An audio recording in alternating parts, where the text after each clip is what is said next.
Adrian Cole built an empire on blood and silence, but nothing prepared him for the 3-year-old girl staring at him with his own eyes. On a frozen Christmas Eve, the city's most feared businessman discovers the child he never knew existed. The woman he destroyed still loves him, and the past he buried alive is standing on a snow-covered sidewalk, holding his daughter's hand. Some debts can't be paid in money. Some choices can't be undone.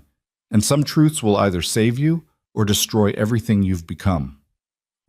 Before we begin this journey of redemption, betrayal, and the kind of love that refuses to die, I invite you to stay until the very end. If this story moves you, hit that like button and drop a comment telling me what city you're watching from. I love seeing how far these stories travel.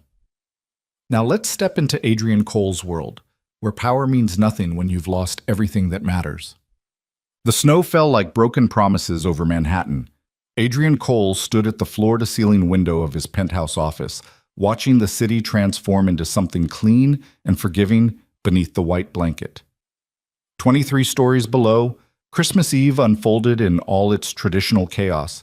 Families hurrying through the streets with wrapped packages, couples laughing under street lamps, children pressing their faces against shop windows filled with everything their hearts desired. He felt nothing. The whiskey in his hand had gone warm, untouched for the better part of an hour. Behind him, his office sprawled in deliberate darkness, illuminated only by the glow of the city and the dying embers in the fireplace.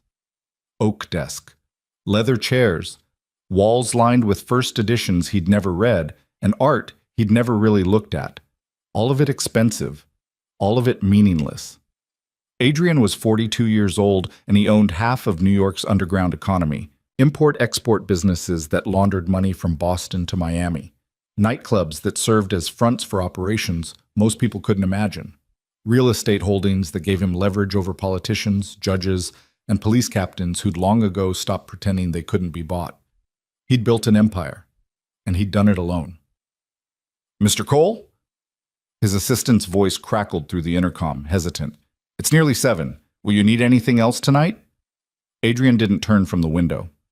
"Go home, Marcus. Be with your family." A pause. "Sir, are you sure you don't want—" "I'm sure." The intercom clicked off. Adrian heard the outer office door close moments later, followed by the elevator's distant chime. Then silence settled over the building like another layer of snow, cold and complete. He should leave. Should go to one of his clubs, surround himself with noise and people and the kind of artificial celebration that helped a man forget he was celebrating nothing. But his feet remained rooted to the expensive carpet, his eyes fixed on the streets below where life happened to other people. Christmas Eve, the worst night of the year. It had been 4 years since the divorce. 4 years since he'd signed papers that dissolved a marriage he'd destroyed through neglect, ambition, and the kind of single-minded focus that built fortunes and ruined everything else. 4 years since he'd last seen Lena Parker. No, she'd gone back to her maiden name, he remembered. Since he'd last seen the woman who'd loved him when he was nobody, who'd believed in him when he had nothing but hunger and dreams. She'd asked him to choose, family or empire, her or the life he was building in the shadows. He'd chosen poorly. Adrian drained the whiskey in one burning swallow and turned from the window. Enough. Enough drowning in memories that changed nothing. The past was dead, and he'd killed it himself. No amount of expensive liquor or silent reflection would resurrect what he'd buried. He grabbed his coat, black cashmere, Italian, worth more than most people's monthly rent, and headed for the elevator. Movement. That's what he needed. Action. Anything but this suffocating stillness that turned his penthouse into a mausoleum. The streets greeted him with biting wind and the kind of cold that found every gap in even the most expensive clothing. Adrian turned up his collar and walked without direction, letting the city pull him along. Around him, New York celebrated. Shop windows glowed with warm light. Salvation Army volunteers rang bells on corners. A group of carolers harmonized outside Rockefeller Center, their voices rising sweet and clear above the traffic. He walked faster, as if he could outpace the loneliness. 20 minutes later, he found himself in a neighborhood he didn't immediately recognize. Not the gleaming towers of Midtown or the calculated grid of the districts where his businesses operated. This was somewhere in between, working-class apartments with wreaths on doors, corner bodegas still open, the kind of place where people actually lived rather than just existed. Adrian slowed, suddenly aware he'd wandered farther than intended. He should call his driver, get back to familiar territory. But something made him keep walking, drawn by instinct he didn't understand toward the small park at the end of the block. The playground equipment stood empty and ghostly beneath the snow. A few benches lined the walking path. Street lamps cast pools of amber light that seemed warmer than they had any right to be. And there, on the sidewalk just beyond the park's entrance, a woman stood with a small child. Adrian's heart stopped. Even from a distance, even bundled in a winter coat with her dark hair tucked beneath a knit hat, he knew her. Would have known her anywhere, in any crowd, after any amount of time. The way she held herself, the tilt of her head as she looked down at the child, the grace in her movements as she adjusted the little girl's scarf, all of it achingly familiar. Lena. His feet moved before his brain could engage, carrying him closer. She hadn't seen him yet, focused entirely on the child who was pointing excitedly at the snow-covered playground equipment and tugging at her hand. "Just for a few minutes, baby," Lena was saying, her voice exactly as he remembered, warm, patient, with that hint of music in it. "Then we need to get home before the storm gets worse." The little girl nodded eagerly and started toward the swings, her small boots leaving tiny prints in the fresh snow. And that's when she turned, giving Adrian his first clear look at her face. The world tilted. Dark eyes. Not brown, not quite black, but that distinctive shade of deep gray blue that Adrian saw every morning in his own mirror. A determined set to her small jaw. The exact shape of her eyebrows, the precise curve of her cheekbones, features that belonged to no one else. His daughter. He knew it with absolute certainty, with the kind of bone-deep recognition that bypassed logic and doubt. This child was his. 3 years old, maybe 4, bundled in a purple coat with snowflakes caught in her dark hair, laughing as she reached for the swing. His daughter. His child. A human being he'd helped create and never known existed.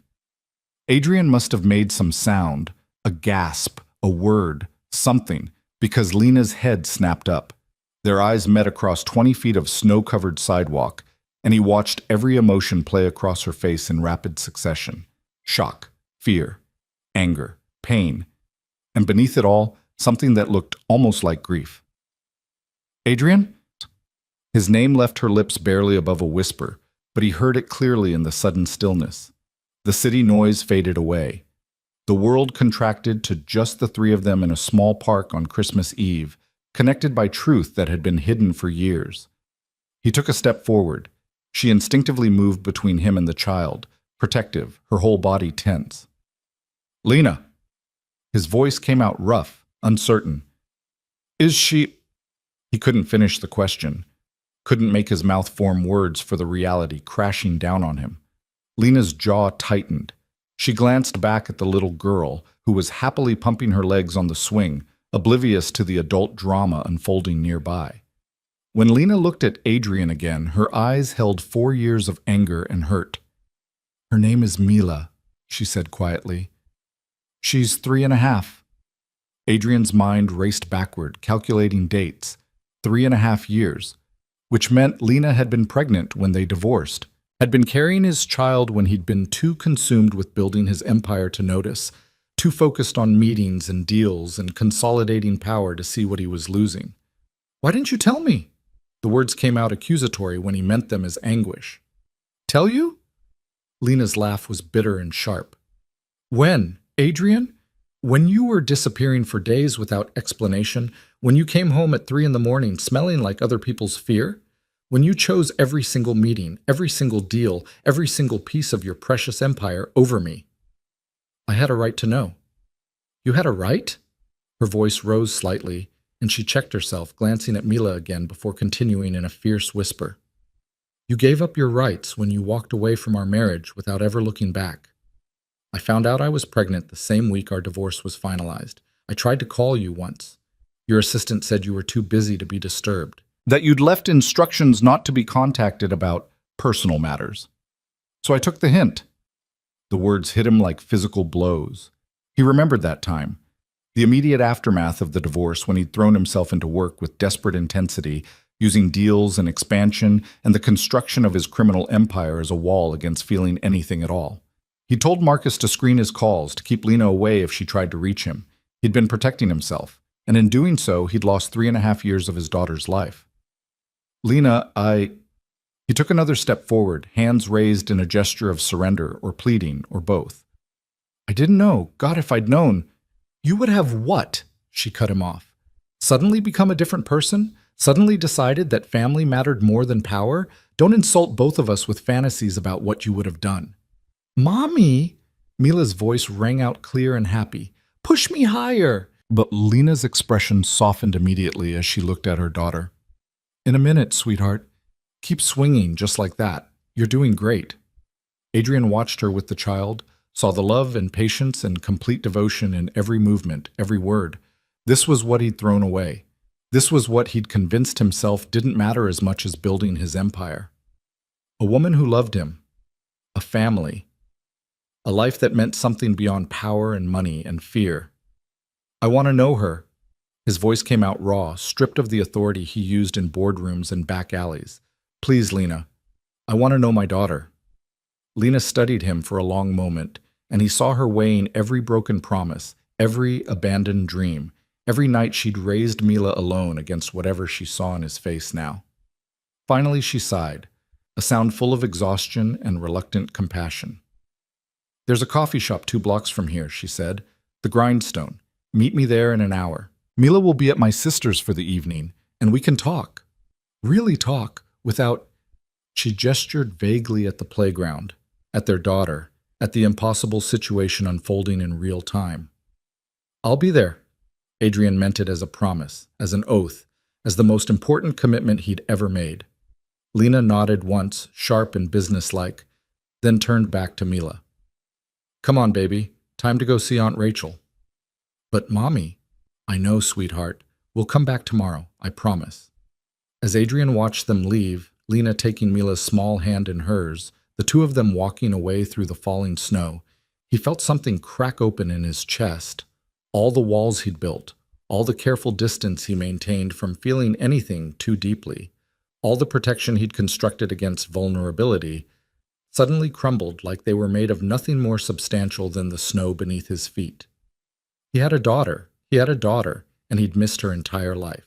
The hour passed in a blur of aimless walking and spiraling thoughts. Adrian found himself moving through the streets without seeing them, his mind consumed with images of everything he'd lost. First steps he'd never witnessed, first words he'd never heard, birthdays and scraped knees and bedtime stories and all the tiny, precious moments that made up a childhood, all of it happening without him. By the time he pushed through the door of the Grindstone, he felt hollowed out and rebuilt simultaneously, emptied of everything except the desperate need to somehow make this right. The coffee shop was small and warm, decorated with mismatched furniture and local art on the walls. Only a few customers occupied the tables, a young couple sharing a piece of pie, an elderly man reading a newspaper, a barista wiping down the espresso machine. Lena sat in the back corner, a cup of tea in front of her, her coat folded over the chair beside her. She'd taken off her hat, and her dark hair fell in waves around her shoulders. She looked older than he remembered. Not in a bad way, but in the way that living and struggling and surviving alone aged a person. There were faint lines at the corners of her eyes, a weariness in the set of her shoulders. But she was still beautiful, still the woman who'd stolen his heart when they were both too young to know what they were promising each other. Adrian slid into the chair across from her, and for a moment, neither of them spoke. The barista approached, and Adrian ordered coffee he didn't want just to give his hand something to hold. She looks like you, Lena said finally, her fingers wrapped around her mug. I knew she would, from the moment I found out I was pregnant. Knew she'd have your eyes, your stubbornness. A ghost of a smile touched her lips. She has your temper too, God help me. Tell me about her. Adrian leaned forward, needing to know everything, to somehow compress 3.5 years into a single conversation. Please, tell me everything. Lena took a sip of tea, gathering her thoughts, or her courage, or both. When she spoke, her voice was soft but steady, full of the kind of love that came from years of devotion. She was born on July 23rd. 7 pounds, 4 ounces. Dark hair from the start. The nurses kept commenting on it. She didn't cry much as a baby, just watched everything with these serious eyes, like she was trying to figure out the world. Lena's smile grew more genuine. She walked at 10 months. Early, the pediatrician said. Just stood up one day and decided she was done crawling. She loves books. Has me read the same stories over and over until I have them memorized. Her favorite is about a little girl who befriends a dragon.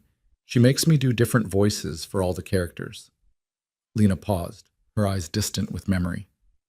She's fearless, climbs everything, tests every boundary, pushes every limit.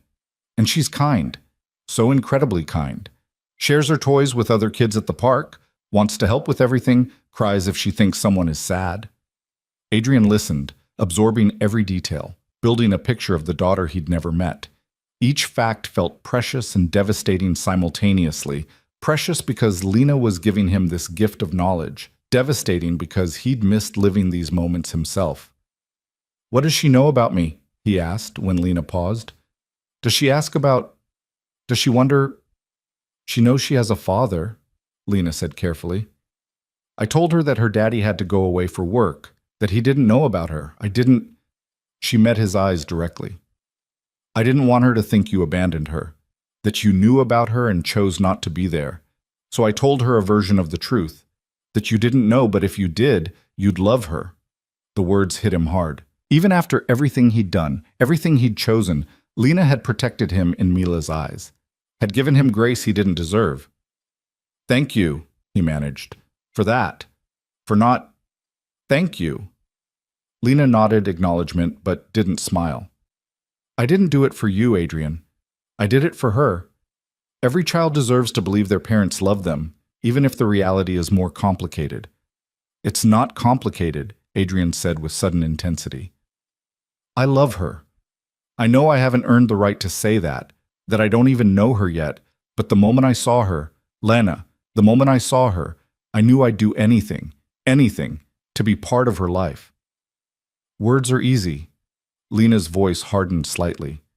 You were always good with words, Adrian, promising things, making plans, swearing you'd change. But actions, actually showing up, actually being there day after day after day, that's what matters. That's what being a parent is. I know. Do you? She leaned forward, her eyes fierce. Do you really? Because being a parent means 3 a.m. fevers and terrible twos and giving up every single selfish impulse for the sake of another human being. It means putting her needs before your meetings, her bedtime before your deals, her safety before your empire. Can you do that? Can you really look me in the eye and tell me you're capable of putting Mila first? The question hung between them, weighted with 4 years of broken promises and abandoned dreams. Adrian thought about his life, the late-night meetings, the dangerous deals, the constant calculation of risk and reward that governed his every decision. He thought about the world he inhabited, where violence and betrayal were currency and trust was a liability. Could he bring a child into that? Should he? But then he thought about Mila on the swing, laughing in the snow. Thought about 3.5 years of moments he'd already lost. Thought about the emptiness in his penthouse and the hollowness of every achievement that had led him to standing alone at a window on Christmas Eve with nothing but expensive whiskey for company. I don't know if I can, he said honestly. I don't know if I'm capable of being what she needs. But Lena, I swear to you, I swear, I want to try. I want to learn. I want the chance to be her father, even if I have no idea how to do it, especially because I have no idea how to do it. Lena studied his face for a long moment, searching for something. Sincerity, commitment, proof that this time would be different. Adrian held her gaze, letting her see everything. The regret, the longing, the desperate hope that somehow, impossibly, he could find a way back from the choices that had brought him here. One chance, Lena said finally. You get one chance, Adrian. Not for me. We're done. That ship sailed 4 years ago. But for Mila, you can meet her properly. You can start building a relationship with her. But the first time you disappear, the first time you choose your business over her, the first time you break a promise or make her feel like she doesn't matter, we're done. Permanently. I won't let her go through what I went through, wondering if her father loves her or if she's just an obligation he fits in between more important things. I understand. I mean it, Adrian. I will cut you out completely before I let you hurt her. I understand, he repeated, and he did. Understood that Lena was offering him something precious and fragile, something that couldn't survive another round of his negligence and broken promises. When can I meet her? Properly, I mean. Not just, he gestured vaguely, indicating their accidental encounter at the park. Lena pulled out her phone, checking the calendar. Tomorrow, Christmas. Come to my apartment at 2. I'll have explained who you are, prepared her as best I can. But Adrian, she looked up at him with an expression that broke his heart. Go slow. She's 3. She doesn't understand complicated adult situations. All she knows is that she has a father who's been gone, and now he's here. Don't overwhelm her. Don't make promises you can't keep. Just be gentle. I will. Adrian wrote down the address she gave him, committing it to memory even as he typed it into his phone. Thank you. For this chance. For letting me try. Lena stood, gathering her coat. Don't thank me yet. Thank me in 6 months if you're still showing up. Thank me in a year if Mila trusts you. Thank me in 5 years if you've actually managed to be the father she deserves. She left before he could respond, walking out into the snow-filled night with the kind of quiet strength that had first attracted him to her a decade ago. Adrian sat alone at the table, his coffee growing cold, his mind racing with everything that had just happened. He had a daughter. Tomorrow, he would meet her. Tomorrow, his entire life would change. The barista was turning off lights, clearly ready to close. Adrian left cash on the table, too much, but he barely noticed, and stepped back out into the cold. The snow had intensified, and the streets were nearly empty now, most people already home with their families. Adrian walked back toward his penthouse, but the route felt different somehow. The same buildings, the same streets, but he was seeing them through different eyes, noticing the toy stores and the playgrounds and the family restaurants in a way he never had before. The city wasn't just territory to control and profit from anymore. It was a place where his daughter lived, where she went to parks and read books and built a life he knew nothing about. By the time he reached his building, a plan was forming, not the kind of calculated strategy he employed in business, but something more instinctive and urgent. He needed to become someone different, someone worthy of being Mila's father, someone who could exist in her world without dragging his darkness into it. The elevator ride to his penthouse felt longer than usual. Adrian unlocked his door and stood in the entrance, really looking at his space for the first time in years. Everything sharp edges and cold surfaces. No color, no warmth, no indication that a human being with actual feelings lived here. It was a showpiece, a declaration of wealth and taste and power. But it wasn't a home. Could it be? Could he transform this space into somewhere a child might feel welcome? Or did the problem run deeper than decor?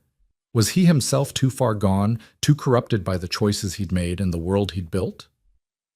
Adrian poured himself another whiskey, then, after a moment's consideration, dumped it down the sink. Tomorrow he needed to be clear-headed, present, fully aware of every moment. He couldn't afford to numb himself against feeling, not anymore. Not when he had a daughter to meet and a life to reclaim. He spent most of the night at his window, watching the snow fall over the city and thinking about the little girl with his eyes. Wondering what she liked for breakfast, what made her laugh, whether she was sleeping peacefully in whatever apartment Lena had built for them, or if she woke up sometimes in the night needing comfort. Wondering if he could possibly become the kind of man who deserved to be called her father.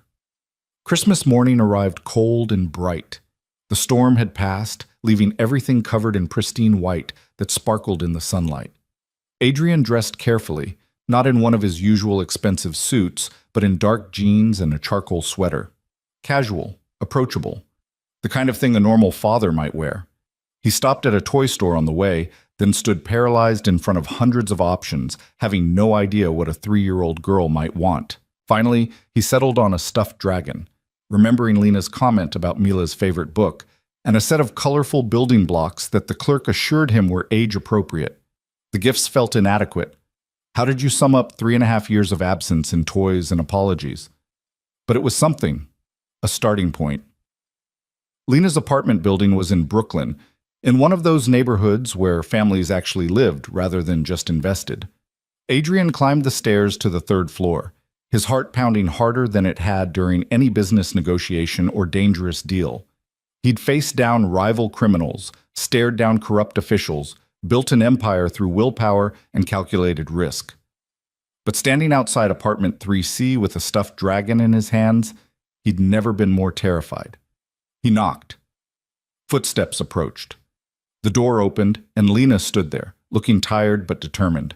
Behind her, he could see a living room that was nothing like his penthouse, warm and cluttered with books and toys, artwork clearly created by small hands taped to the walls, a worn but comfortable couch covered in colorful pillows.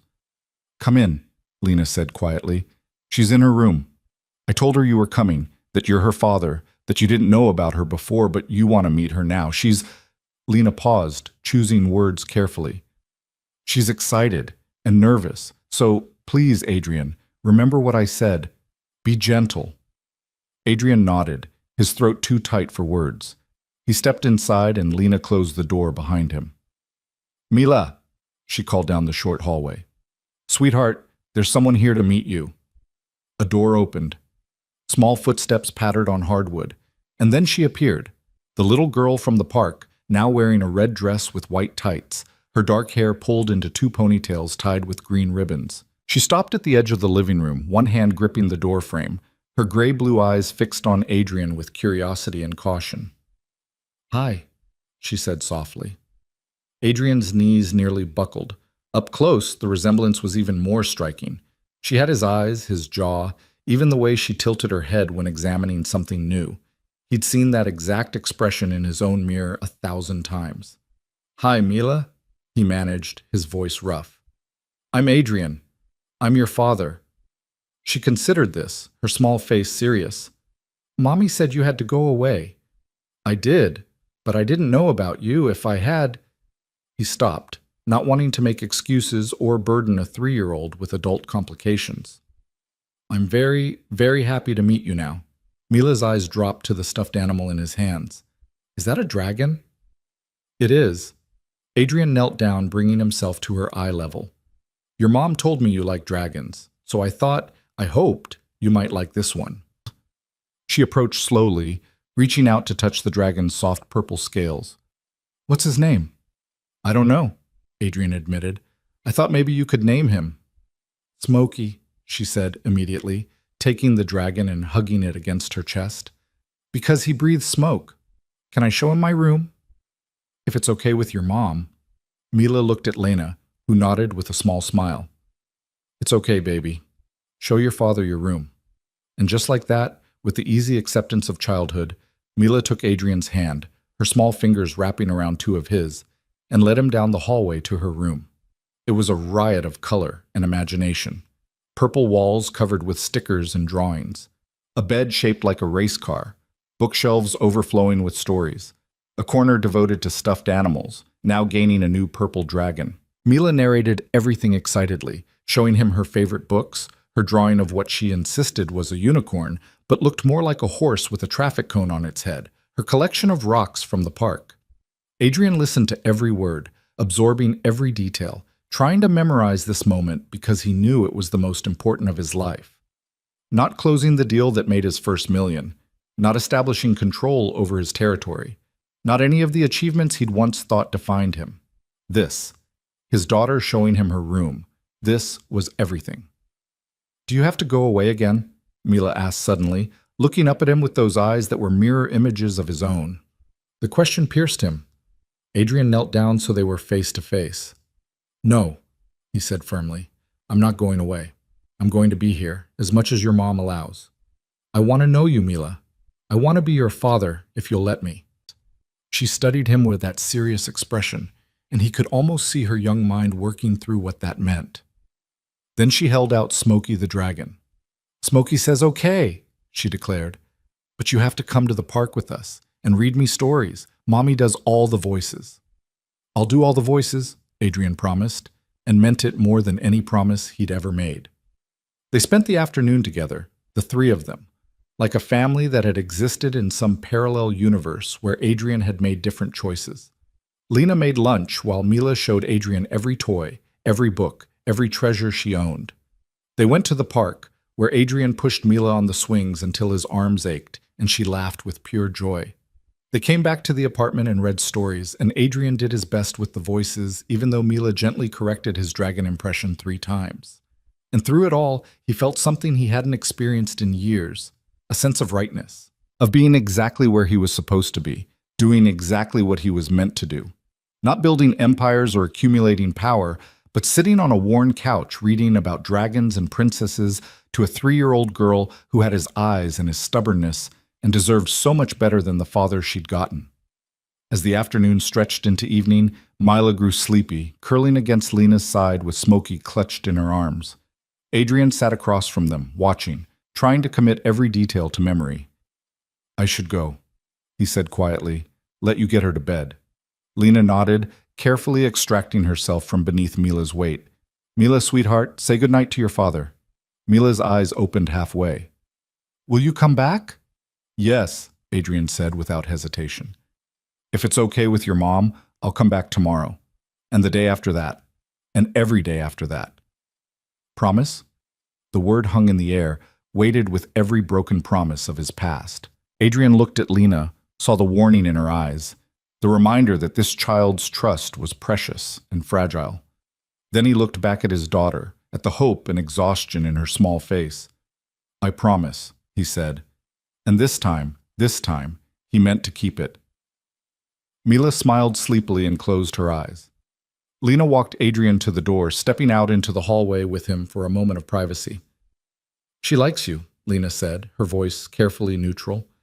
"That's good, but Adrian, I know. I have to earn this. I have to prove it. I will." He met her eyes directly. "I know you don't believe me yet. I know you have every reason not to. But I swear to you, Lena, I'm not the same man who walked away from our marriage. Or maybe I am, but meeting Mila, it's changed something. I can't go back to who I was before I knew about her. I don't want to." Lena searched his face for a long moment. "We'll see," she said finally. "Come back tomorrow.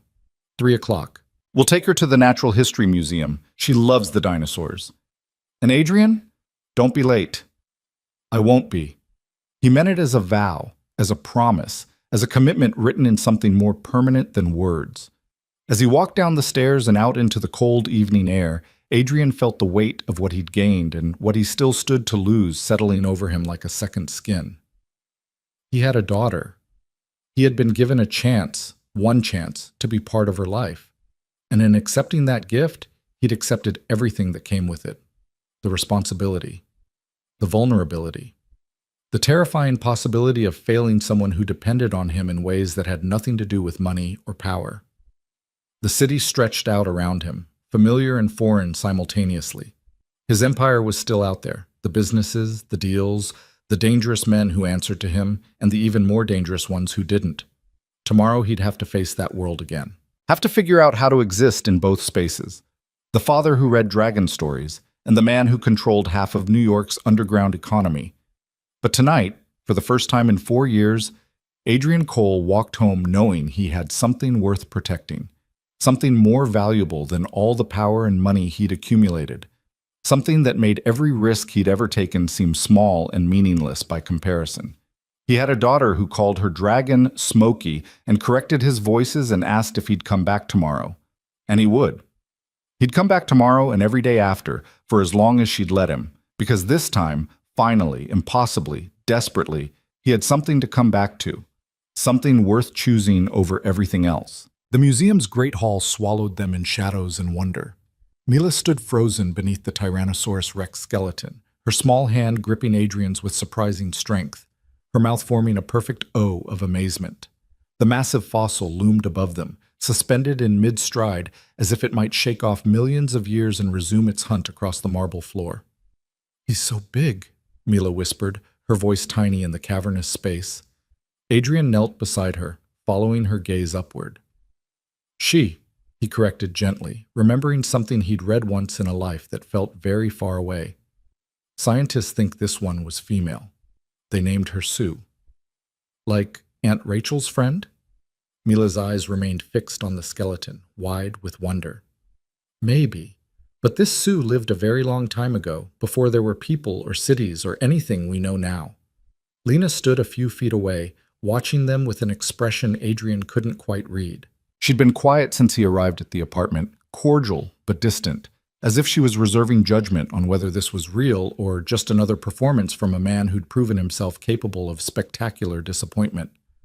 They moved through the fossil halls slowly, Mila leading them from exhibit to exhibit with the fearless curiosity of childhood. She asked 1,000 questions. Why did the Triceratops have 3 horns? Where did all the dinosaurs go? Could they have dragons now if they still had dinosaurs then? And Adrian answered what he could, admitted ignorance when he couldn't, and felt something in his chest expand with each moment. This was his daughter. This small, brilliant, endlessly curious human being carried his DNA and his eyes, and apparently his tendency to ask questions that had no easy answers. The reality of it kept hitting him in waves, each one stronger than the last. Can we see the blue whale? Mila tugged at his hand, already pulling him toward the Hall of Ocean Life before he could answer. They stood beneath the massive model whale suspended from the ceiling, its blue-gray body seeming to swim through the air itself. Mila's neck craned back at an impossible angle, and Adrian found himself reaching out to steady her, his hand naturally finding the small of her back. "Mommy says whales sing to each other," Mila said, her voice full of wonder. "Do you think they sing songs like we do?" "Maybe," Adrian said. "Maybe they tell each other stories about where to find food, or where they've traveled, or about their families. I'd like to hear a whale song." Mila looked up at him with those gray-blue eyes that were mirrors of his own. "Can we go see real whales sometime?" The question caught him off guard. Sometime. As if she assumed he'd still be there in the future, available for whale-watching trips and adventures. As if his presence in her life was already a given rather than a fragile thing that could shatter with one wrong move. "I'd like that," he managed. "If your mom says it's okay." Mila turned to Lena with pleading eyes. "Can we, Mommy? Please?" Lena's expression softened the way it always did when she looked at their daughter. "We'll see, baby. Maybe in the summer, when it's warmer." They spent 2 more hours in the museum, wandering through halls of gems and minerals, meteorites, and ancient civilizations. Adrian bought Mila a stuffed triceratops in the gift shop. She named it Rocky immediately, and watched as she carried both her new dinosaur and Smokey the dragon, one in each arm, chattering to them about everything they'd seen. Outside, the afternoon had turned cold and gray, threatening more snow.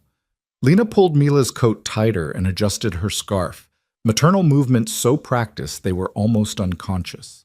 Adrian watched, memorizing the gesture, adding it to his growing collection of moments that made up the life he'd missed. "I'm hungry," Mila announced, her energy finally flagging. "There's a pizza place around the corner," Lena said, glancing at Adrian. "If you want to join us." It wasn't quite an invitation, more like an acknowledgement that he was there and could continue being there if he chose. But Adrian heard the test beneath the words. Would he stay for the mundane parts too? The tired child, the ordinary meal, the unglamorous reality of family life? "I'd love to," he said. The restaurant was loud and cheerful, filled with families escaping the cold. They squeezed into a booth, Mila between them, and ordered a pizza with half plain cheese for Mila and half mushroom and olive for the adults. While they waited, Mila drew on the paper tablecloth with the crayons the waiter brought, creating an elaborate scene involving dragons, dinosaurs, and what she insisted was a castle, but looked more like a rectangle with triangles on top. "Tell me about your week," Adrian said to Lena, trying for normal conversation, trying to be the kind of person who existed in this world of pizza restaurants and children's drawings. Lena looked surprised by the question, as if she'd forgotten he might care about her life beyond his access to Mila. "It was fine. Busy. I picked up extra shifts at the hospital. I'm a nurse now in pediatrics. And Mila had her holiday program at preschool on Tuesday." Adrian felt the words like a punch. Holiday program. Another moment he'd missed. How did it go? She was a reindeer. Lena's smile was genuine, lit from within by maternal pride. Sang all the songs, did all the motions, waved at me 17 times from the stage. It was perfect. "I wish I could have seen it." "Maybe next year," Lena said carefully. If you're still around. The conditional hung between them, heavy with all the ways he'd failed before. Adrian wanted to argue, to insist he'd be there, to make promises, but he'd learned, was learning, that promises meant nothing without proof. I'll be there, he said simply. Whatever it takes. The pizza arrived, and Mila attacked her slice with enthusiasm, sauce ending up on her nose and chin despite Lena's attempts to teach her about napkins. Adrian found himself laughing, actually laughing, at her dramatic description of the cheese being so stretchy, like 1,000,000 miles long. This was what he'd given up. Not some abstract concept of family, but this. Sauce-covered smiles and terrible drawings and conversations about whale songs. He'd traded it for power and money and an empire that suddenly seemed utterly worthless. Daddy? Mila's voice pulled him from his thoughts. She'd started calling him that today, casually, as if it was the most natural thing in the world. Each time she said it, Adrian felt his heart constrict. Do you have a house? I have an apartment, he said. In the city. Is it big? Pretty big. Bigger than our apartment. Adrian thought about his penthouse with its floor-to-ceiling windows and empty rooms. Yes, but not as nice. Mila considered this, working on her pizza. Can I see it sometime? Lena tensed slightly, and Adrian understood the unspoken concern. His penthouse was part of his other life, the life of deals and danger and decisions that had no place around a child. The thought of Mila in that space made him suddenly, acutely aware of how completely separate his two worlds had been. When I make it ready for you, he said. Right now it's not very fun. No toys or colors or anything a kid would like. But I'll fix it, and then yes, you can visit. Will you get dinosaurs? I'll get whatever you want. Mila beamed at this promise, already planning, her young mind imagining his space transformed into something magical. Adrian met Lena's eyes over their daughter's head and saw the warning there. Don't promise what you can't deliver. Don't build her hopes up just to crush them. He nodded slightly, acknowledging the caution.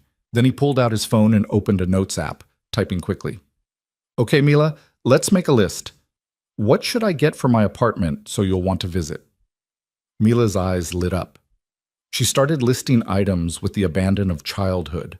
Books, art supplies, a telescope to see the stars, a special chair just for her, chocolate chip cookies always in the kitchen. Adrian wrote down every request, no matter how elaborate or impossible, because this was the easy part. The concrete things he could buy and arrange and deliver. The hard part would come later. The showing up.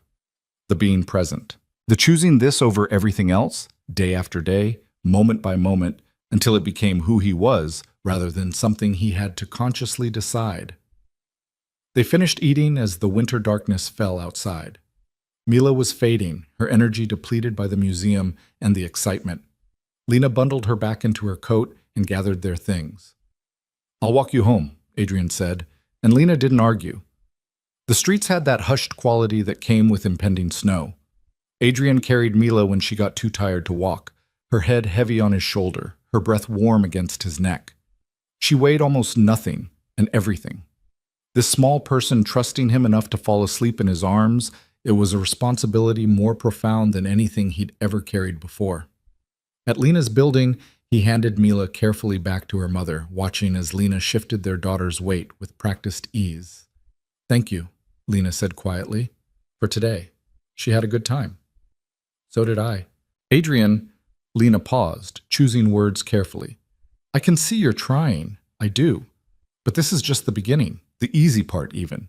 It's showing up for the hard days that matters, the sick days, the tantrum days, the days when she's not a perfect angel and being a parent isn't fun. I know. Do you? Her eyes searched his face. Because in a few weeks, the novelty is going to wear off. Being a parent becomes routine, and routine becomes boring, and boring becomes exactly the kind of thing you used to abandon for something more exciting. The words stung because they were true. Adrian had never been good with routine, with the mundane patience that real commitment required. He'd always been chasing the next deal, the next challenge, the next thing that made him feel alive and powerful. I'm not that man anymore, he said, knowing even as he spoke that actions would have to prove what words couldn't. We'll see. Lena adjusted Mila's weight against her hip. Come by tomorrow around 10. We're staying in, supposed to snow again. You can help me keep a restless 3-year-old entertained indoors. It was another test, Adrian realized. Another chance to prove he could handle the unglamorous reality of parenthood. I'll be there, he promised. He walked home through streets that felt different now, populated by possibilities he'd never noticed before. Every parent he passed pushing a stroller, every family bundled together against the cold, every lit window showing dinner tables and living rooms, all of it suddenly, painfully visible. This was what he'd been missing while building his empire. This ordinary, extraordinary world of connection and belonging. His penthouse greeted him with its usual cold elegance. Adrian stood in the entrance and saw it through Mila's eyes. All sharp edges and empty spaces, beautiful but sterile, impressive but utterly unwelcoming to a child. She'd been right. It wasn't fun. It was a showpiece, a trophy, a declaration of success that had nothing to do with life actually lived. He pulled out his phone and scrolled through the list Mila had dictated. Books, art supplies, telescope, special chair, cookies. A child's wish list, innocent and trusting. Adrian added items to an online cart, ordering everything for rush delivery. Then he kept shopping, softer furniture, warmer colors, photographs of nature and animals instead of abstract art. Things that might make this space feel less like a mausoleum and more like somewhere his daughter might want to visit. His assistant called around 9. Mr. Cole, we have the monthly meeting tomorrow at 10. All the territory managers will be there. You wanted to review the quarterly numbers and discuss expansion into... Cancel it, Adrian said. Silence on the other end. Sir? Cancel the meeting. Reschedule for next week. Something came up. Mr. Cole, these men have flown in from 4 states. Some of them have... I don't care. Adrian's voice came out harder than he intended. Tell them I apologize, but it can't be avoided. Next week, same time. That's final. He hung up before Marcus could argue further. In his old life, this would have been unthinkable. You didn't cancel on the men who ran your empire. You didn't prioritize anything above the business that generated your power. But Mila had asked him to be there at 10, and he'd promised, and this time, keeping that promise mattered more than anything else. The snow started around midnight. Adrian stood at his window watching it fall, thinking about the little girl asleep in Brooklyn who had his eyes and his stubbornness and deserved a father who would actually be there. Thinking about the life he'd built and whether any of it was worth keeping if it meant losing this chance. His phone buzzed. A text from a number he recognized but hadn't heard from in months. Victor Reyes, one of his oldest associates from the early days when Adrian was clawing his way up through New York's underworld. Victor ran operations in Queens, controlled the ports, and had a reputation for violence that made even hardened criminals nervous. The message was brief. Need to meet. Tomorrow. Important. Adrian stared at the text, his jaw tightening. Victor never reached out unless there was a problem, and Victor's problems tended to involve the kind of situations that required immediate attention and absolute discretion. In his old life, Adrian would have responded instantly, would have rearranged everything to handle whatever crisis was brewing. But tomorrow he'd promised to be in Brooklyn at 10, keeping Mila entertained indoors while snow fell outside. He typed back, "Can't tomorrow, next week." The response came immediately. "Not next week, tomorrow. You'll want to hear this." Adrian felt the familiar pull, the gravity of his empire demanding attention, asserting priority, reminding him that power required constant vigilance. But then he thought about Mila's face when she asked if he'd come back, about the way she'd fallen asleep on his shoulder, trusting him completely, about Lena's warning that the hard part was choosing them over everything else. "Next week," he typed again. "That's final." He turned off his phone before Victor could argue further. Morning arrived bright and cold, the city transformed by fresh snow. Adrian dressed in jeans and a sweater again, deliberately leaving his expensive suits hanging in the closet. That version of himself, the power broker in Italian tailoring, had no place where he was going. The packages had started arriving at 6 a.m., delivery people hauling boxes into his apartment with varying degrees of confusion. Books and art supplies and a child-sized telescope. A purple armchair that matched Mila's room. A cookie jar shaped like a dragon. Stuffed animals and building sets and puzzles. Everything Mila had requested and more. Because Adrian was discovering that having the power to make his daughter happy was better than any deal he'd ever closed. He spent an hour rearranging furniture, making space for the child-sized chair by the window where Mila could see the whole city spread out below. It looked absurd in his minimalist living room, this explosion of color and whimsy among the sleek surfaces and expensive art. But it also looked right somehow, like his space was finally becoming a place where life could actually happen. By 9:30, he was in Brooklyn, standing outside Lena's building with a container of hot chocolate and a bag of pastries from the bakery she used to love when they were married. Small gestures, but genuine ones. The kind of everyday thoughtfulness he'd forgotten how to offer. Lena answered the door in yoga pants and an oversized sweater, her hair pulled back, no makeup. She looked beautiful and tired, and real in a way that made Adrian's chest ache with everything he'd lost. "You're early," she said, taking the coffee and pastries with something that might have been gratitude. "I didn't want to risk being late." Mila appeared behind her mother, still in her pajamas, dragging Smokey the Dragon and Rocky the Triceratops. "Daddy, can we build a fort?" The request was so normal, so wonderfully mundane, that Adrian felt something shift in his chest. "Absolutely, the best fort ever built." They spent the morning transforming Lena's living room into an elaborate structure of blankets and pillows, couch cushions and chairs.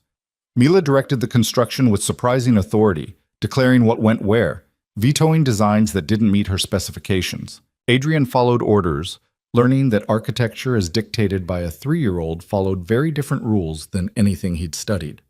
Lena watched from the kitchen, allegedly doing dishes but mostly just observing them, and Adrian wondered what she was thinking, whether she was seeing echoes of the man she'd married before his ambition consumed everything. Whether she believed this version of him could last, or if she was just waiting for the inevitable moment when his other life reasserted its priority. "Now we read stories inside," Mila announced when the fort was complete to her satisfaction. They crawled inside, Adrian barely fitting in the enclosed space, and Mila produced an armful of books. They read about dragons and princesses, brave children and magical creatures, adventures that always ended happily because that's what stories for 3-year-olds promised. Adrian did all the voices, getting better with practice, while Mila corrected him enthusiastically whenever he missed a nuance. Lena eventually joined them, squeezing into the fort with coffee and cookies, and for a moment they were a family. Not the broken thing Adrian had destroyed 4 years ago, but something new and fragile and possible. Something worth protecting. "I have to tell you something," Adrian said when Mila was distracted by her toys, his voice low enough for only Lena to hear. She tensed slightly. "What?" "I canceled a major business meeting to be here. Men flew in from 4 states. It's going to cause problems." Lena studied his face.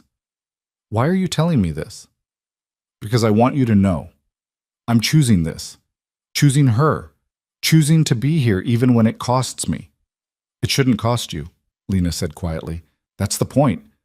Being a father shouldn't feel like a sacrifice you're making against your business interests." "I know, but right now, it does. And I'm still choosing it. That has to count for something." Before Lena could respond, Mila crawled over to them, her small face serious. "Are you and Daddy friends again?" she asked her mother. The question hung in the fort's enclosed space.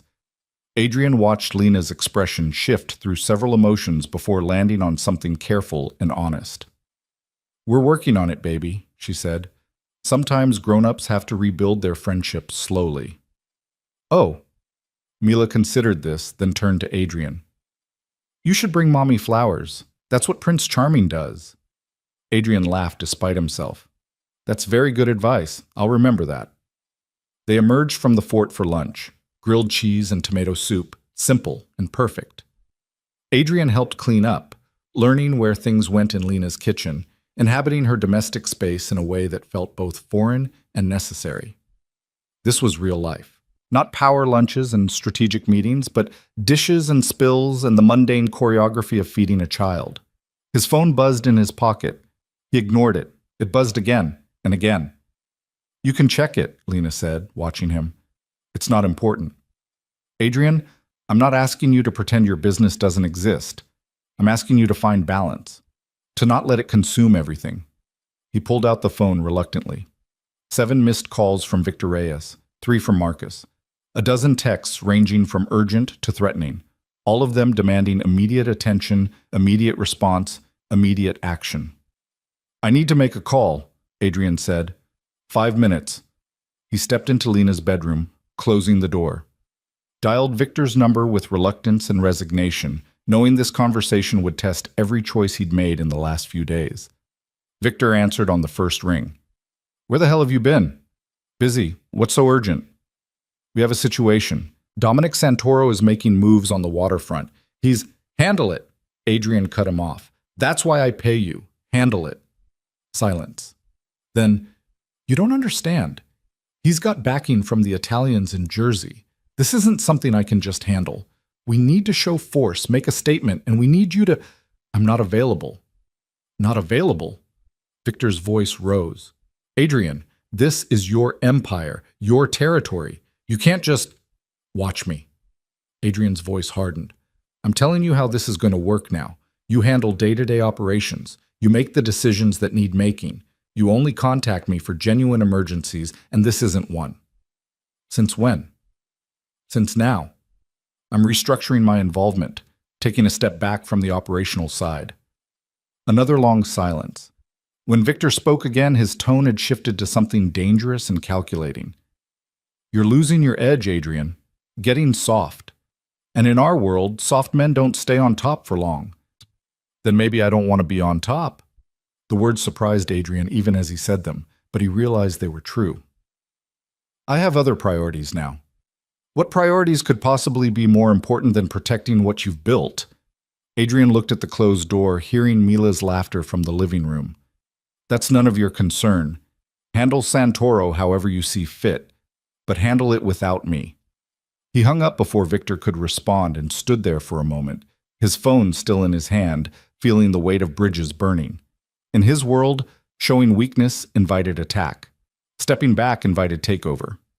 He'd just painted a target on himself, and every ambitious criminal from Brooklyn to Boston would take notice. But in the living room, his daughter was waiting, and for the first time in his adult life, that mattered more than empire. When he returned, Mila was drawing at the table, her tongue caught between her teeth in concentration. Lena stood by the window, arms crossed, her expression unreadable. "Everything okay?" she asked. "It will be." Adrian hoped he was right. The afternoon passed in the kind of comfortable routine he'd never experienced. They played board games designed for children. Mila won twice and insisted the games were too easy for grown-ups to understand properly. They baked cookies from a mix, Mila helping measure and stir and creating more mess than assistance. They watched an animated movie about a princess who saved herself, and Mila provided running commentary about how the dragon was lonely and just needed a friend. By evening, Mila was yawning between sentences, fighting sleep with determination. Lena scooped her up for bath time, and Adrian found himself alone in the living room, surrounded by the evidence of the day, toys scattered across the floor, blanket forts still standing, cookie crumbs on the couch. He started cleaning up, putting things away, learning Lena's organizational system through trial and error. When she emerged from Mila's bedroom 20 minutes later, the living room was mostly restored. "You didn't have to do that," she said. "I wanted to." Adrian straightened the last couch cushion. "She asleep?" "Out cold. Today wore her out." Lena sat on the couch, her exhaustion evident now that she didn't have to hold it together for their daughter. "You did good today, with her, with everything." "Thank you." "But, Adrian," she looked up at him with eyes that had seen too much disappointment. "This is one day. One good day. That's not enough to build trust on." "I know. I need to know you understand what you're getting into. What being Mila's father actually means, long term. Because right now, this is still new and exciting. You're motivated by guilt and rediscovery. But what happens in 6 months when showing up isn't novel anymore. When being a parent is just routine obligation." Adrian sat down beside her, careful to maintain distance. "Honestly, I don't know. I've never done this before. Never been good at anything that required sustained, patient attention. But Lena, I'm terrified of losing her, of missing more of her life. That fear, it's stronger than anything I've ever felt. Stronger than my ambition ever was." "Fear isn't enough either." "Then what is?" Lena was quiet for a long moment. Love, I guess. Actually loving her more than you love your freedom, your power, your empire. Loving her enough that sacrifice doesn't feel like sacrifice anymore. It just feels like life. I'm not there yet, Adrian admitted, but I want to be. Then keep showing up, keep choosing her, keep proving it. Lena pulled her knees up to her chest, suddenly looking younger and more vulnerable. Because Adrian, I can survive you disappointing me again. I've done it before. But if you break her heart, if you make her love you and then abandon her, I'll never forgive you, and she might not either. The words landed like a promise and a threat simultaneously. Adrian nodded, accepting the terms, understanding the stakes were higher than any gamble he'd ever taken in business. Tomorrow? He asked. Tomorrow. But Adrian, maybe dial it back a little. You don't have to be here every single day immediately, all the time. That's not sustainable. And when you inevitably can't maintain that pace, Mila will think it means you don't care anymore. Start with what you can actually commit to long term. It was good advice, practical and wise, but the thought of not seeing Mila for even a day made Adrian's chest tighten with something close to panic. 3 days a week, Lena suggested, reading his face. Tuesday, Thursday, Saturday. Consistent, scheduled, reliable. Show her you keep your commitments. Then if you want to add more time later, it'll feel like a gift instead of you pulling back. Adrian wanted to argue, wanted to insist he could maintain daily visits indefinitely. But Lena knew him better than he knew himself, could see the patterns he was blind to. And she was trying to protect their daughter from the inevitable disappointment of unrealistic expectations. 3 days a week, he agreed. Tuesday, Thursday, Saturday. What time? Tuesdays and Thursdays, after her preschool, 3 o'clock. Saturdays morning, 10.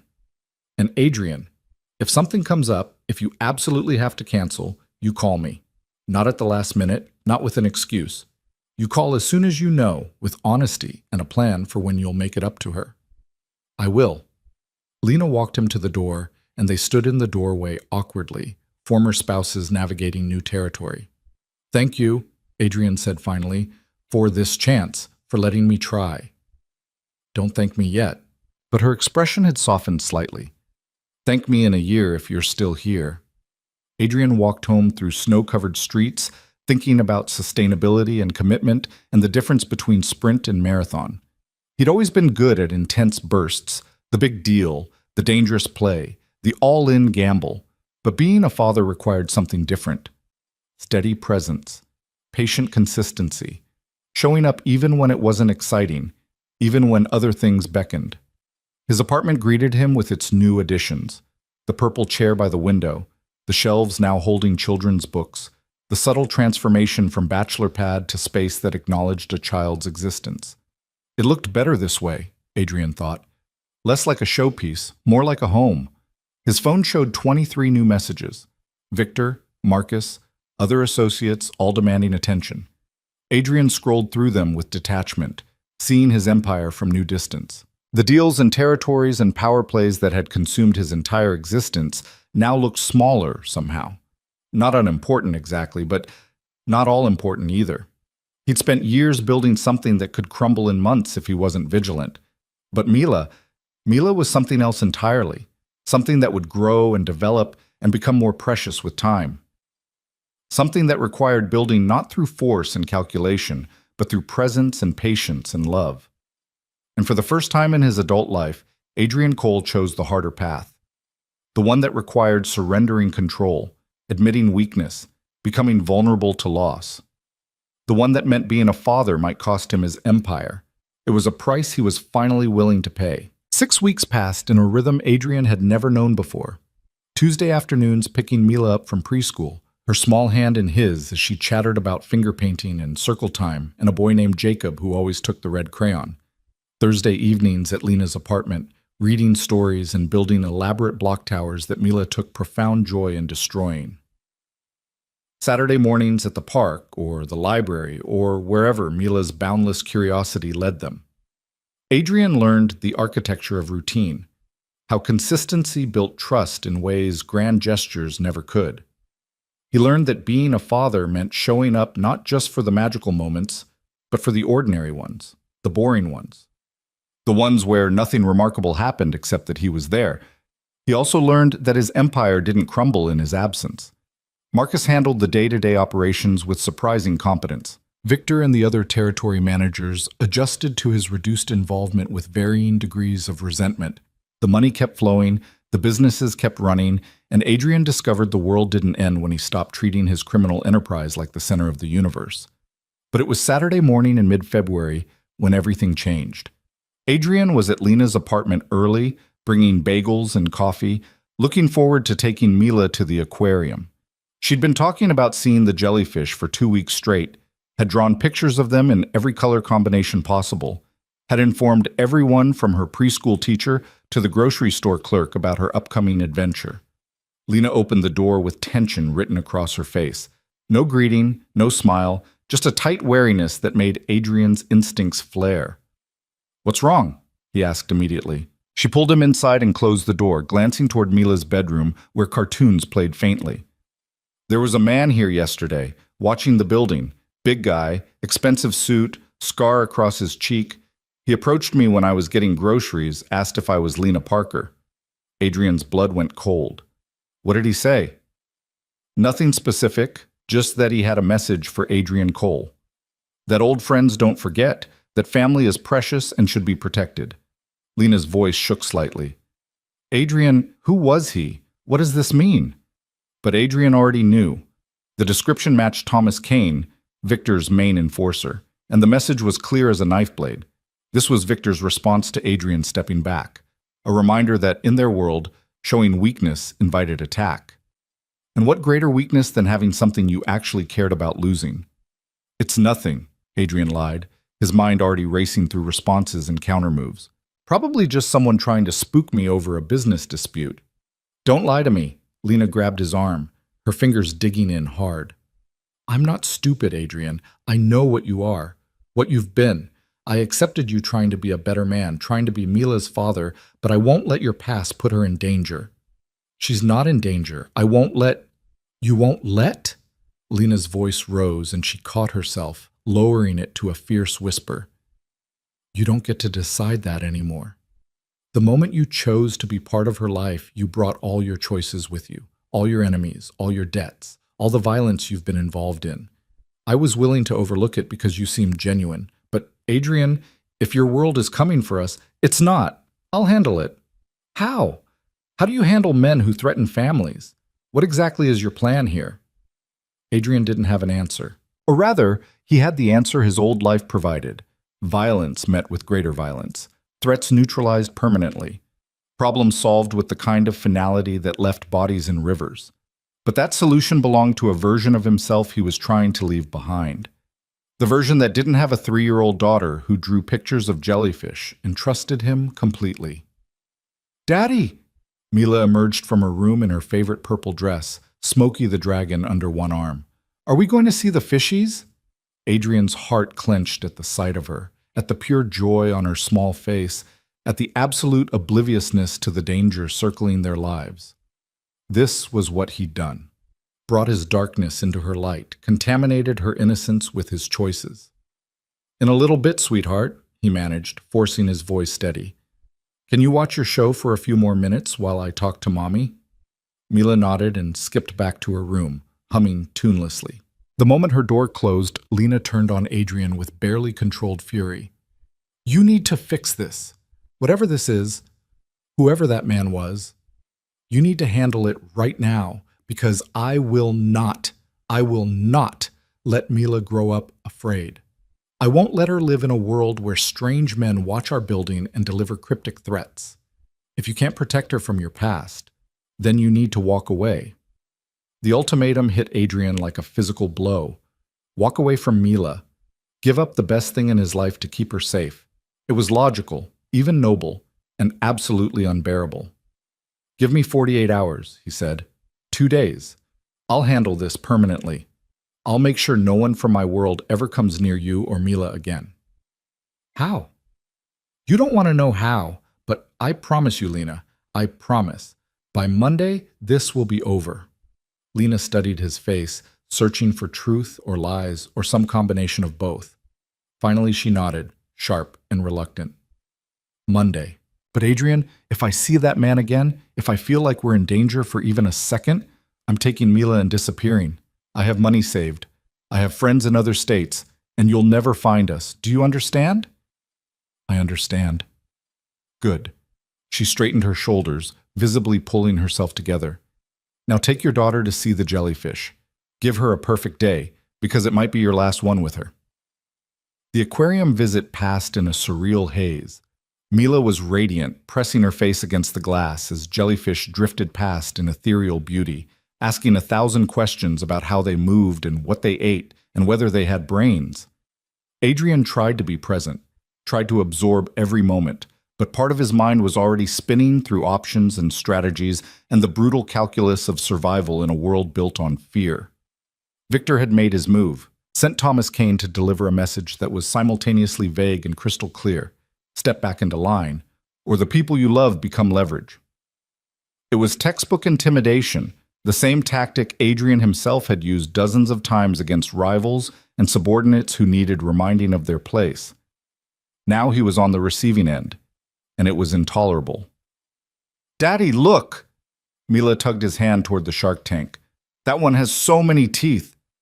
Adrian knelt beside her, wrapping his arm around her small shoulders as they watched predators glide through artificial ocean. His daughter, his child, the single most important thing in a life that had been full of important things. And Victor thought she was a tool, a pressure point, a means of control. That was a fatal miscalculation.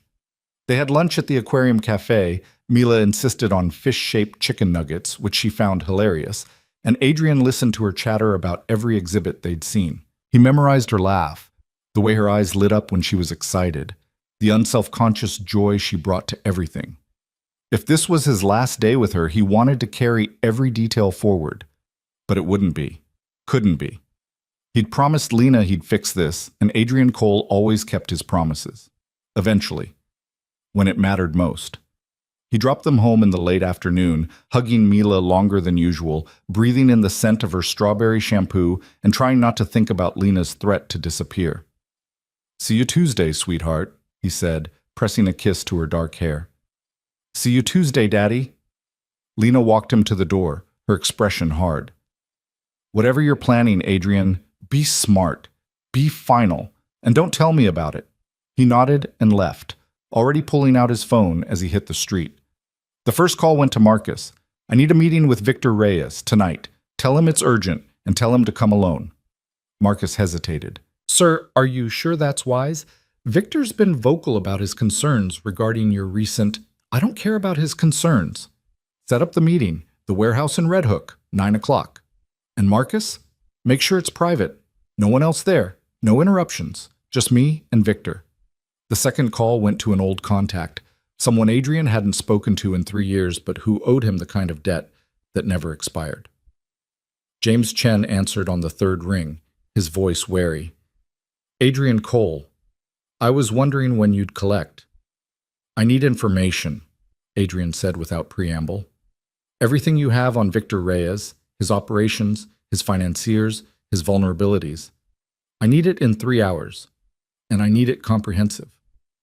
"That's a tall order." "You owe me your life. This is how you pay it back." Silence. Then, 3 hours. I'll send it encrypted." The third call was harder. Adrian stood on a corner in Manhattan, watching the city move around him, and dialed a number he'd hoped never to use. It rang 4 times before a familiar voice answered, rough and amused. "Adrian Cole, heard you went soft. Became a family man." "Hello, Dominic." Adrian kept his voice neutral.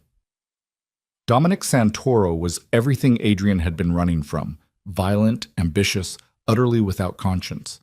They'd been allies once, back when Adrian was still climbing.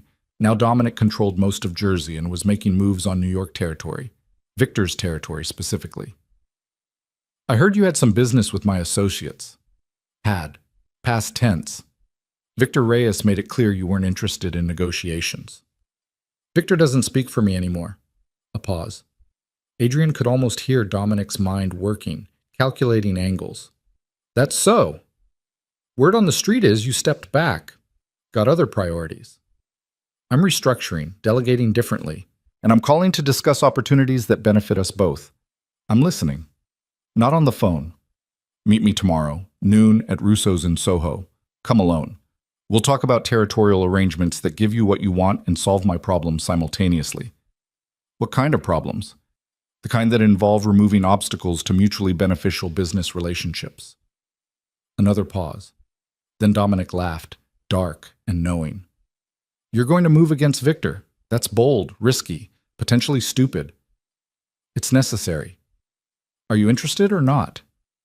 I'm interested. Russo's, noon, but Adrian? If this is some kind of setup, some play to consolidate your power by setting me against your own people, it's not. I'm getting out, Dominic, stepping back permanently, but I'm doing it on my terms, and that means clearing the board first. You help me, and you get the waterfront, all of it. We'll talk tomorrow. Adrian hung up and immediately hated himself. 3 years he'd been trying to distance himself from his empire, and here he was making deals with men like Dominic Santoro, playing the same games he'd promised Lena he'd left behind. But Victor had forced his hand by threatening Mila, had turned this into a choice between his daughter's safety and his conscience. It wasn't really a choice at all. The information from James Chen arrived at 7, a comprehensive file detailing every aspect of Victor's operations. Adrian studied it at his penthouse, drinking coffee instead of whiskey, noting the weak points and leverage opportunities. Victor had expanded aggressively in Adrian's absence, taking on debt to finance growth, making promises to suppliers he couldn't quite keep. His empire looked strong on the surface but was actually fragile, over-leveraged, dependent on Adrian's continued backing. Pull that backing and Victor would crumble. Add pressure from someone like Dominic and he'd collapse completely. By 8:30, Adrian was in Red Hook, standing in the abandoned warehouse that served as neutral ground for sensitive meetings. The space was cavernous and cold, lit by a few bare bulbs that cast harsh shadows. He'd chosen it deliberately, isolated, private, the kind of place where conversations could happen without witnesses. Victor arrived exactly on time, flanked by 2 men despite instructions to come alone.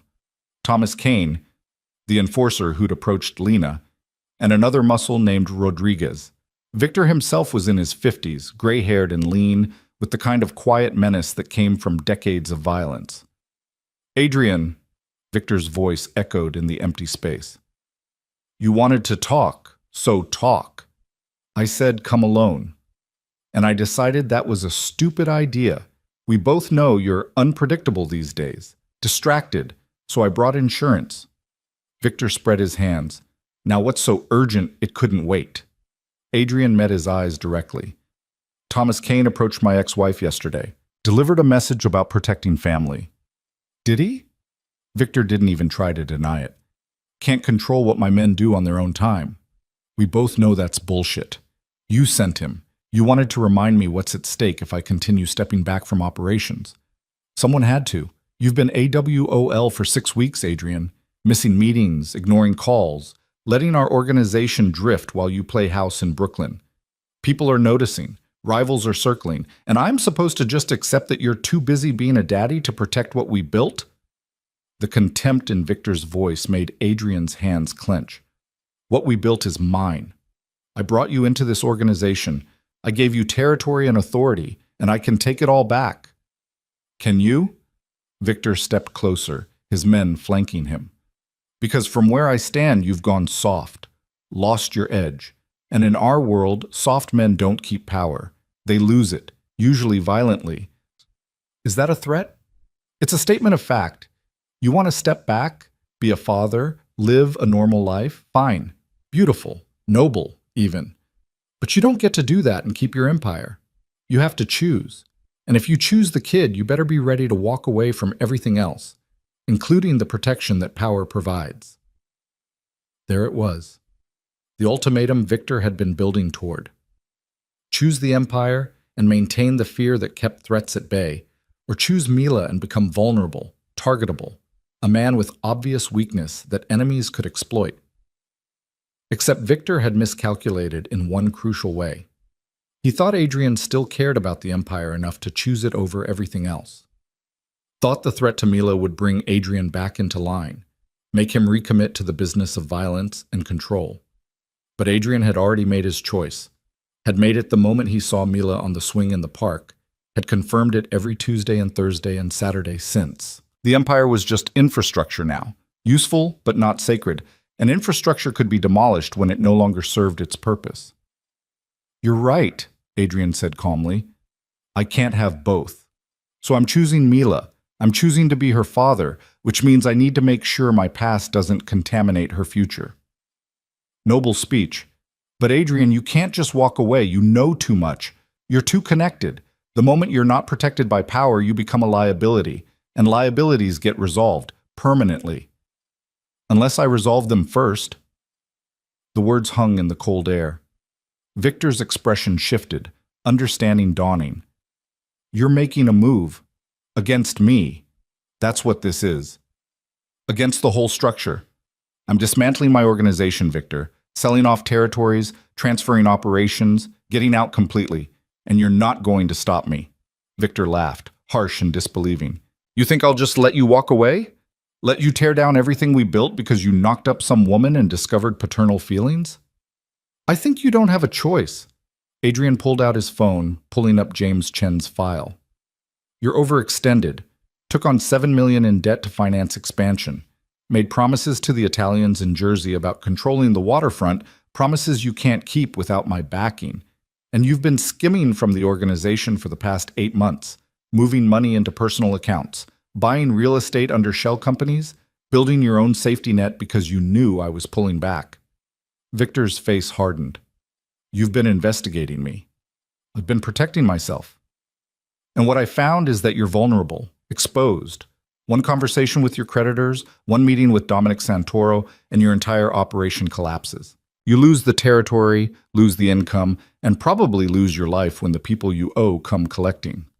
You wouldn't. I would. I am. I have a meeting with Dominic tomorrow where I'm handing him the waterfront, all of it. Your primary revenue stream, gone. And then I'm calling the Italians, telling them you've been playing both sides, using their money for unauthorized expansion. You'll be lucky if they just cut you off. More likely, they'll make an example." Thomas Kane's hand moved toward his jacket, but Victor raised a hand, stopping him. "You're bluffing. You need me. Need the organization. You try to dismantle everything, and you'll have a dozen rivals coming for you. Let them. I'm out, Victor. Completely out. I'm transferring my legitimate businesses to holding companies, selling off the rest, and retiring. By this time next month, I'll be just another civilian. No territory, no operations, no reason for anyone to come after me. Except revenge. You don't think I'll come for you? For your kid?" Adrian's voice dropped to something cold and final.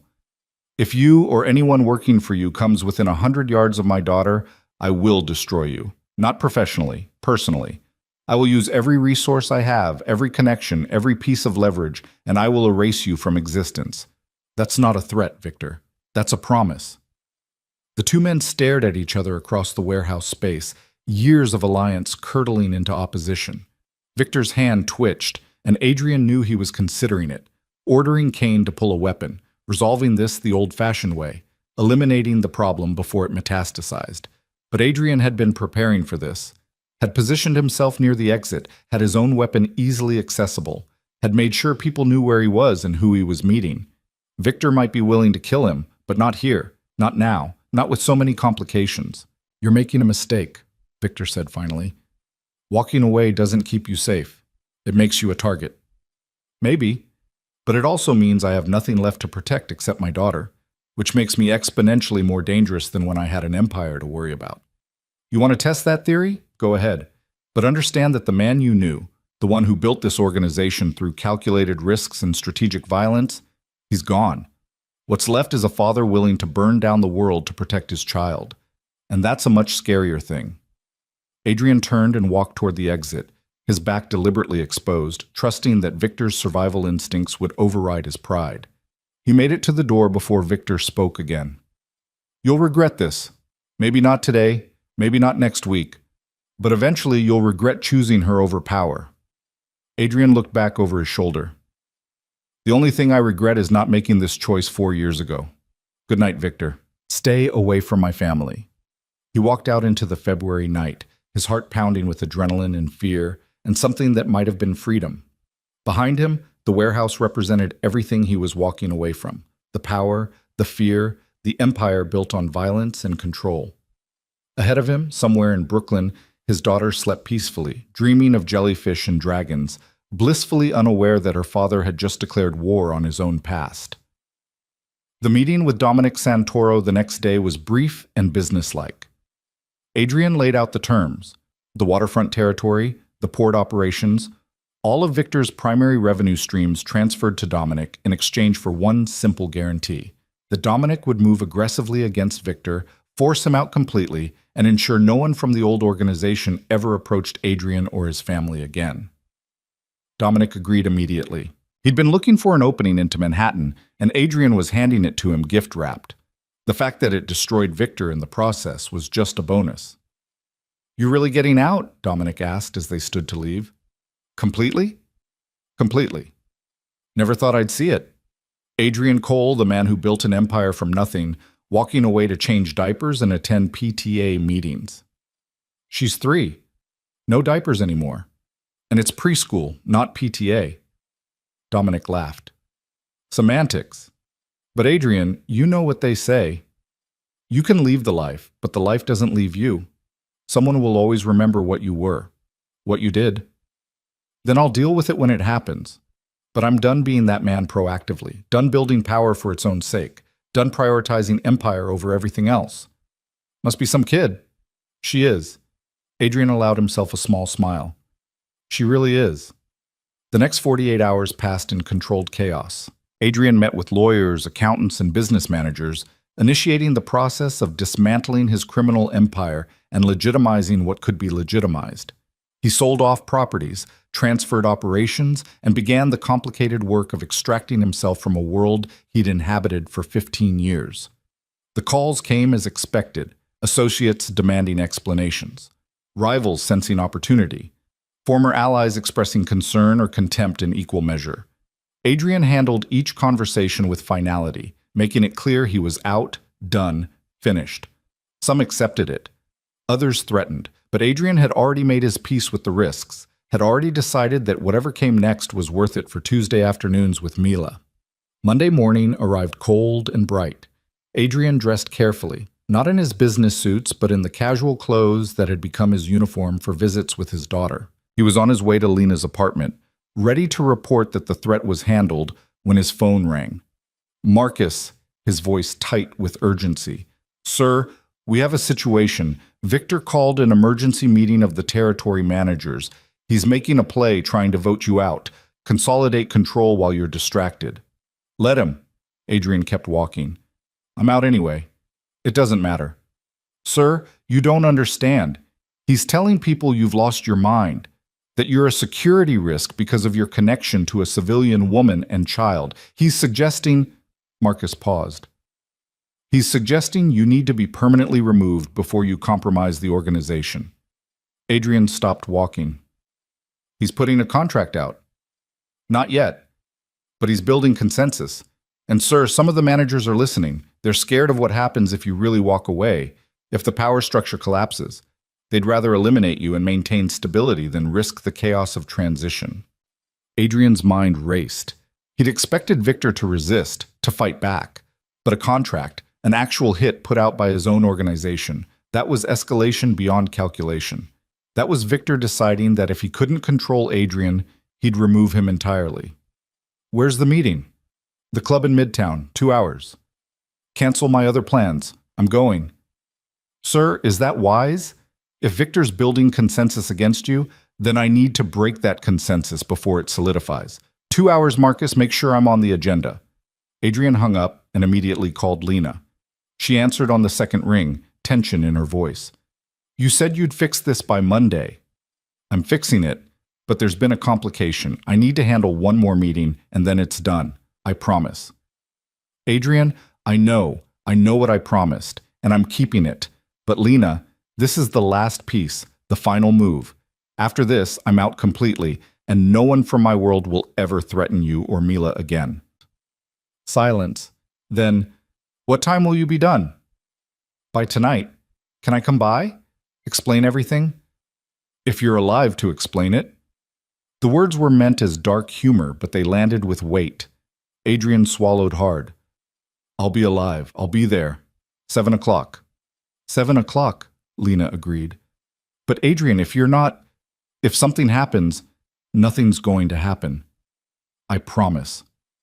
He hung up before she could argue and stood there on the Manhattan sidewalk, caught between two worlds. Behind him, his daughter's life, the ordinary, beautiful existence he'd been building with Mila. Ahead, the final confrontation with the empire he'd created and the men who thought they could use his love against him. Victor had made one fatal miscalculation. He'd assumed Adrian's attachment to Mila made him weak, gave him something to lose, created vulnerability that could be exploited. But Victor had it backward. Adrian had been weak when he had nothing to lose, when power and money were just abstractions, numbers in accounts and territory on maps. Now he had something real, something worth protecting at any cost, and that made him the most dangerous version of himself he'd ever been. The club in Midtown was one of Adrian's, a legitimate front that did actual business while serving as a meeting space for less legitimate operations. He arrived early, walking through the main floor where early afternoon customers were just starting to filter in, and headed to the private rooms upstairs. The territory managers were already gathering. 12 men who controlled operations from Boston to Baltimore, each of them powerful in their own right, each of them accustomed to Adrian's leadership. Victor stood at the head of the table, playing host, and the smile he gave Adrian was pure contempt. Adrian, so glad you could make it. We were just discussing organizational stability. I'm sure you were. Adrian took his seat at the opposite end of the table, meeting each man's eyes in turn, reading the room. Some looked uncomfortable, unwilling participants in whatever play Victor was orchestrating. Others looked calculating, already thinking about how to profit from leadership transition. A few looked openly hostile, having bought whatever story Victor was selling about Adrian's unfitness. Gentlemen, Victor began, we all know why we're here. Adrian has been increasingly absent from operations, distracted by personal matters. And while we all understand the appeal of family life, we also understand that leadership requires focus, dedication, the ability to put the organization first. I've been restructuring my involvement, Adrian said calmly, delegating operational control while maintaining strategic oversight. That's not absence. That's evolution. Evolution, Victor's smile widened. Interesting word. Others might call it abandonment. You've missed 7 major meetings in the past 6 weeks. You've ignored territory disputes that required immediate attention. You've made it clear that your priorities lie elsewhere. My priorities have expanded, Adrian corrected, but I've never abandoned the organization. Haven't you? Victor pulled out a folder, sliding it across the table. According to my information, you've initiated sale of multiple properties. You've been meeting with lawyers about corporate restructuring. You've been liquidating assets and transferring operations. That's not expansion, Adrian. That's exit strategy. The folder made its way around the table, and Adrian watched the men's expressions shift as they reviewed the evidence. Victor had done his homework, compiled a comprehensive case for Adrian's withdrawal. It's true, Adrian said, deciding honesty was the only play left. I'm getting out. Completely out. I'm selling my interests, liquidating my holdings, and retiring from active participation in organizational leadership. The words landed like grenades. Men shifted in their seats, exchanged glances, recalculated loyalties in real time. You see? Victor's voice rose triumphantly. He admits it. He's abandoning the organization he built, leaving us vulnerable to rivals, putting every operation at risk because he's decided to play father to some bastard kid in Brooklyn. The words, bastard kid, ignited something dark and final in Adrian's chest. He stood slowly, his hands flat on the table, his voice dropping to something cold and absolute. Say whatever you want about me, Victor. Question my leadership, doubt my commitment, argue that I'm making poor strategic choices, but you will never, never speak about my daughter that way again. Victor laughed, harsh and mocking. Or what? You'll defend her honor? Adrian, you can barely defend yourself right now. You're outnumbered, outmaneuvered, and about to be outvoted. Face it, you chose wrong. And in our world, wrong choices have consequences. Adrian looked around the table again, reading the room with the instincts that had built his empire. Half the men were with Victor, either convinced by his arguments or opportunistic enough to back the winning side. A quarter were undecided, waiting to see how power would shake out. And the remaining quarter looked uncomfortable but unwilling to oppose the emerging consensus. He was going to lose the vote. Victor had the numbers, but Adrian had something better than numbers. He had truth, and he had nothing left to lose. "You're right," he said, his voice carrying to every corner of the room. I chose my daughter over this, over all of you, over the empire I built and the power I accumulated. And you know what? It was the easiest choice I ever made." He walked slowly around the table as he spoke, commanding attention through presence rather than volume. "For 15 years I built this organization. I took risks while you played it safe.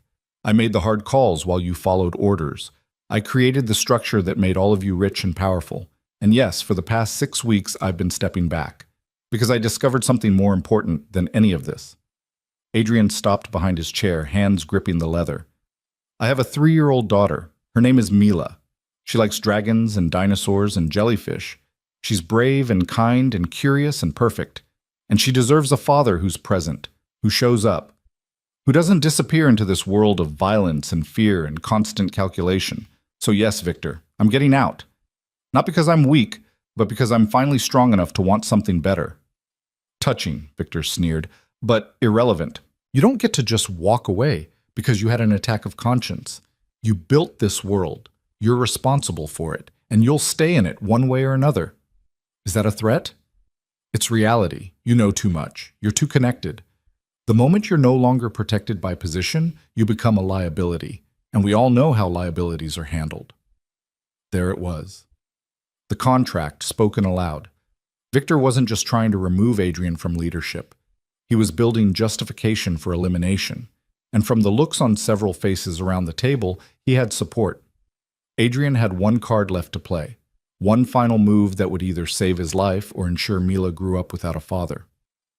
"Before you vote on Victor's proposal," he said quietly, "you should know that I've already transferred the waterfront operations to Dominic Santoro. As of noon yesterday, Victor's primary territory no longer belongs to this organization." The room exploded into chaos.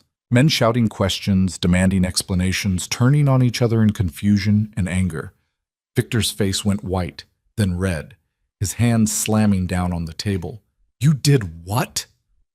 "I made a deal. Dominic gets the ports, the shipping operations, everything Victor's been controlling. In exchange, he moves against anyone who threatens my family, including, especially, people from this organization." "You betrayed us." Victor's voice shook with rage. "You handed our territory to our biggest rival. I handed your territory to a man who'll use it better. The rest of the organization remains intact, but Victor's operations, the ones he's been building his power on, those are gone. Which means you're voting on whether to follow a man who just lost his primary revenue stream and made an enemy of Dominic Santoro. Good luck with that." The power dynamics in the room shifted instantly. Men who'd been backing Victor suddenly reconsidered. Territory managers who controlled other regions realized they weren't affected by Adrian's move. The undecided majority saw opportunity in Victor's weakness. Victor saw it too, saw his consensus crumbling, his play falling apart. And Adrian saw the exact moment when Victor decided that if he couldn't win politically, he'd win violently. Victor's hand moved toward his jacket, and Adrian knew what was coming, had known it would come to this eventually, had prepared for it with the cold calculation that had built his empire in the first place. "Don't," Adrian said quietly. "You pull that weapon and you're dead before it clears leather.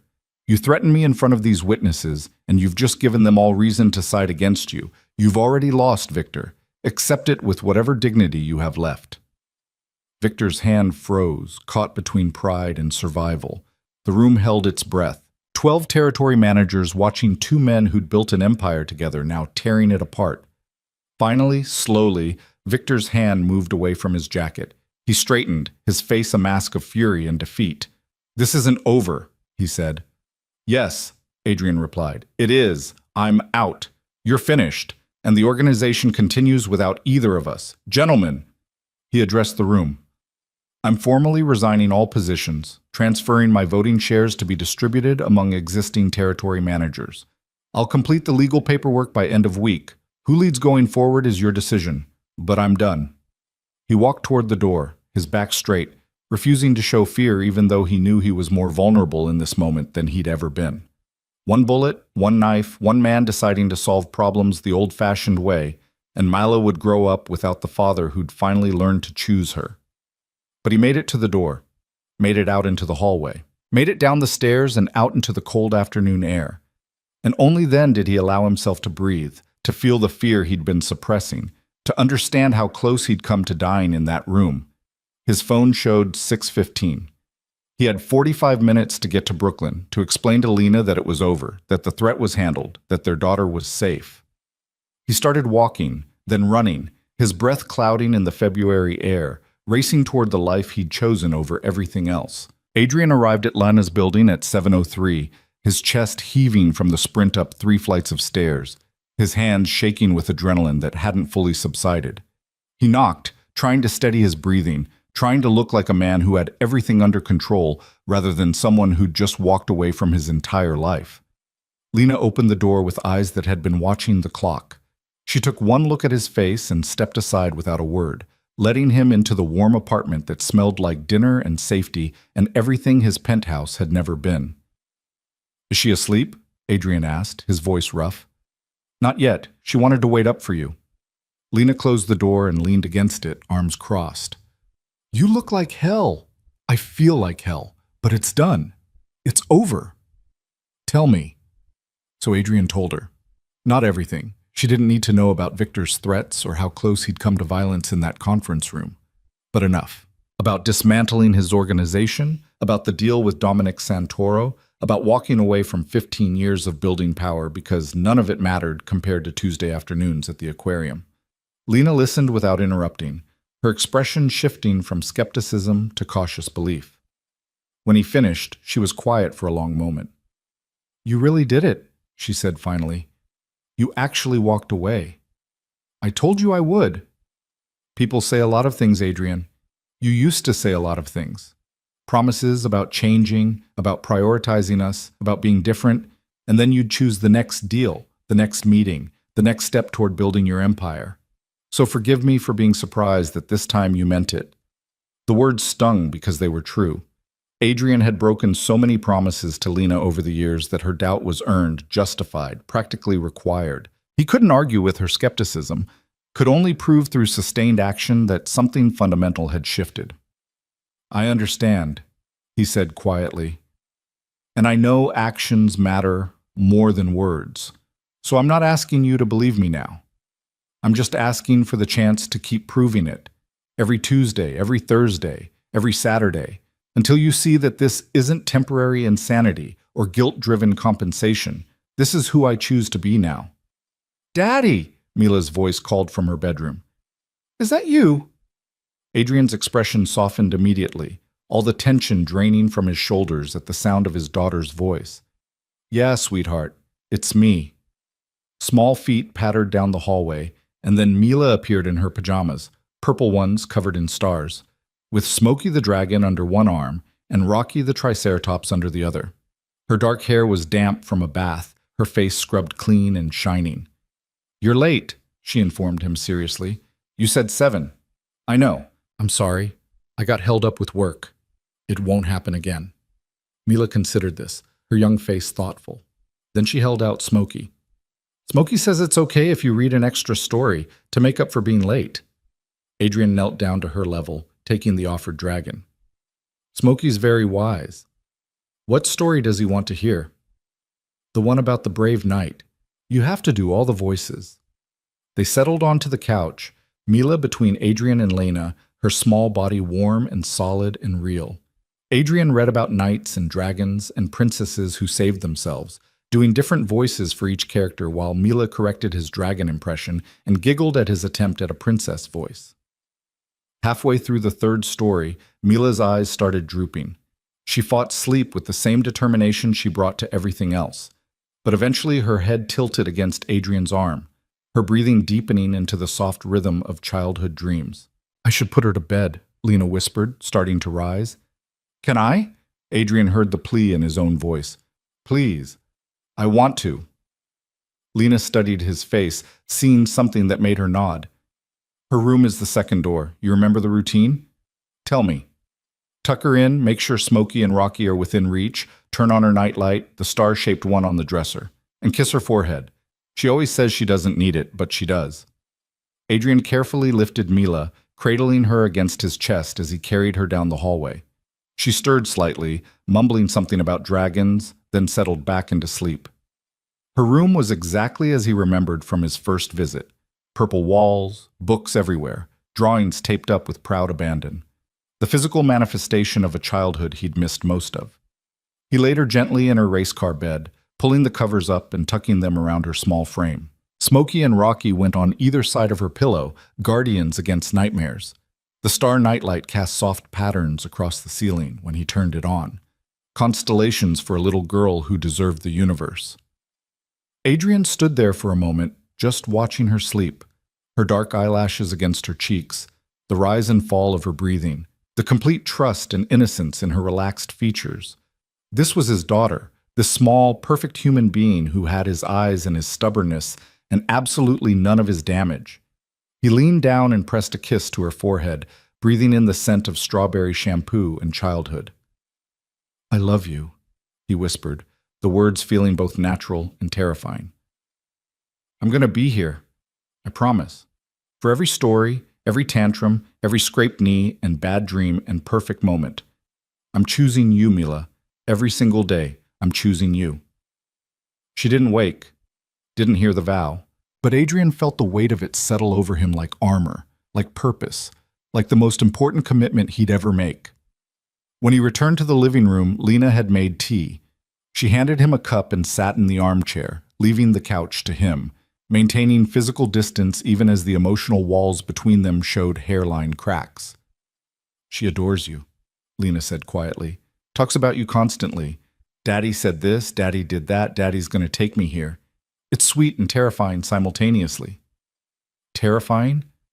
Because what happens when you disappoint her? When the reality of sustained fatherhood becomes boring or inconvenient? When she's not a novelty anymore, but just a responsibility that interferes with whatever else you decide is important? Adrian set down his tea, meeting Lena's eyes directly. "I won't disappoint her." "You can't promise that. Nobody can. Every parent disappoints their kids sometimes. It's inevitable." "Then I'll disappoint her in normal ways. By being overprotective or embarrassing or not understanding whatever she's into when she's a teenager. But I won't disappoint her by abandoning her, by choosing something else over her, by making her wonder if I actually love her, or if she's just an obligation I'm fulfilling out of guilt." Lena pulled her knees up to her chest, wrapping her arms around them. "I want to believe you, Adrian. I really do. But I've been here before. Sitting across from you while you make promises about changing, about being different, about prioritizing what matters. And every time, eventually, the Empire called louder. The next deal was too important. The next meeting couldn't be rescheduled. Until I wasn't even heard anymore, just resigned, expecting disappointment because that's what you delivered." "I know." Adrian's voice was rough with regret. "I know I trained you to expect the worst from me. And I can't undo that with words. But Lena, the Empire doesn't exist anymore. I dismantled it. Walked away from 15 years of building power because none of it was worth losing Mila. There's nothing left to pull me away from her. There's always something, a new opportunity, a new ambition, a new version of the same drive that consumed you before. Adrian, I don't think you're lying to me. I think you genuinely believe you've changed. But I also think you're fundamentally the same man who couldn't sit still, who always needed the next challenge, who found routine and domesticity suffocating." The assessment was painful in its accuracy. Adrian had always been restless, always chasing something just beyond reach. Satisfaction had never come from what he had, but from what he was building toward. And Lena was right to question whether fatherhood, with its endless repetition and mundane moments, could hold his attention long term. "Maybe you're right," he admitted. "Maybe I'll always be restless, always looking for the next challenge. But Lena, raising Mila, being her father, that's the biggest challenge I've ever faced. Learning patience when I have none. Learning to be present when my instinct is to plan ahead. Learning to find meaning in the ordinary moments that make up a life. That's harder than building an empire ever was. And it matters more. Lena was quiet, absorbing this. Outside, the Brooklyn night hummed with distant traffic and neighborhood sounds. Inside, the apartment held its breath, waiting for whatever came next. I need you to understand something, Lena said finally. This isn't about us. You and me, that's done. We're not getting back together. We're not rebuilding a romance. We're not picking up where we left off 4 years ago. That ship sailed, burned, and sank. You made sure of that. The words hurt, but Adrian nodded. I understand. This is only about you and Mila, about you learning to be her father, about you proving you can show up consistently, reliably, without me having to chase you or remind you or wonder if this is the week you disappear. Can you accept that? Can you be in her life without expectations about my life? Yes. Adrian meant it. Whatever he'd once had with Lena was destroyed by his own choices, and he'd made peace with that loss. Or was trying to. What mattered now was Mila, and if being her father meant accepting that Lena would never forgive him romantically, that was a consequence he'd earned through sustained presence. Good. Lena uncurled from her chair, suddenly looking exhausted. Because, Adrian, I can't survive you breaking my heart again. Once was enough, but I will absolutely destroy you if you break Mila's. She's everything to me. The best thing that ever came from our marriage. And if you hurt her, I won't. You better not, because I meant what I said before. One slip, one broken promise, one time you choose something else over her, and we're done. I'll take her somewhere you'll never find us, and you'll spend the rest of your life wondering what she looks like, what she's doing, whether she remembers you. The threat was delivered calmly, matter-of-factly, which made it more terrifying than any rage would have been. Lena meant every word, and Adrian believed her completely. She'd already survived losing him once. She'd do whatever necessary to protect Mila from the same loss. I understand, Adrian said. Tuesday, Thursday, Saturday. 3 days a week, every week, no exceptions. And if something genuinely unavoidable comes up, I call ahead with honesty and a plan to make it up to her. That's the deal. Can you live with it? I can live with it. Can you live with me being part of her life, part of your life, by extension? Lena considered this, her fingers tracing patterns on her teacup. I don't know yet. Right now it's working. You're trying. She's happy, and I'm cautiously optimistic. Ask me again in 6 months when the novelty's worn off, and we're deep in the boring routine of co-parenting. Ask me when you've had to deal with tantrums and defiance and all the unglamorous parts of raising a 3-year-old. Then we'll see if you're still committed. It was fair. More than fair, actually. It was grace Adrian didn't deserve but desperately needed.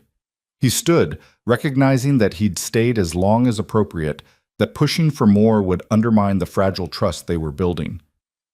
Thank you, he said, for tonight, for letting me put her to bed, for giving me this chance. Lena walked him to the door, her hand on the knob. Adrian, one more thing. Yeah? Whatever you did today, walking away from your organization, making deals with dangerous people, putting yourself at risk, don't do it again. Don't play hero trying to protect us from threats you created in the first place. If there are consequences to your past, we'll deal with them together. But I need you alive and present more than I need you making grand gestures that might get you killed. The threats handled. Victor's finished, Dominic's contained, and I'm out completely. No more danger, no more complications from my past. I hope you're right. But her eyes said she'd heard this before, had believed promises about clean breaks and fresh starts that never quite materialized. Tuesday at 3. Don't be late. I won't be. Adrian walked down the stairs and out into the February night feeling lighter than he had in years. The empire was gone. The power was dismantled. All that remained was the simple commitment to show up for his daughter, to be present and patient and everything he'd never been before. It should have felt like loss, should have felt like defeat, like walking away from everything he'd built. But instead, it felt like freedom, like putting down weight he'd been carrying so long he'd forgotten what it felt like to stand up straight. The weeks that followed established a new rhythm. Tuesday afternoons became Adrian's sacred time, picking Mila up from preschool, stopping for hot chocolate at the cafe she loved, going to the park or the library or wherever her curiosity led. Thursday evenings meant dinner at Lena's apartment, helping with bath time, reading stories until Mila's eyes drooped. Saturday mornings were adventures, museums and aquariums and the zoo, building memories to replace all the ones he'd missed. Adrian learned the architecture of fatherhood through trial and error, learned that Mila had strong opinions about everything from which cup she wanted to whether crusts were edible that day, learned that tantrums were storms that passed if you just stayed steady and present, learned that the greatest joy came not from grand gestures but from small moments. Mila's hand in his, her laugh at his terrible jokes, the way she said, "I love you, Daddy," as naturally as breathing. He learned that routine wasn't suffocating but grounding, that knowing what came next, story time, bedtime, the predictable pattern of their days together, created security for Mila and purpose for him. His restlessness didn't disappear, but it found new outlets. He started taking online courses in child development, volunteered at Mila's preschool, reading to groups of 3-year-olds who thought his dragon voice was hilarious, found challenges in the ordinary work of being present. His penthouse transformed gradually. The purple chair by the window became Mila's official spot, surrounded by books and toys and evidence of her visits. The sterile space filled with color and life, drawings taped to the refrigerator, a kid-sized table for art projects, a whole corner devoted to building blocks and stuffed animals. It wasn't a showpiece anymore. It was becoming a home. March arrived with false promises of spring. Adrian was at the park with Mila on a Saturday morning, pushing her on the swings while she shrieked with laughter and demanded, "Higher, Daddy, higher," when his phone rang. A number he didn't recognize, but the area code was local. He let it go to voicemail focused on Mila, but it rang again immediately, and again. "I need to take this, sweetheart," he said, slowing the swing. "1 minute, okay?"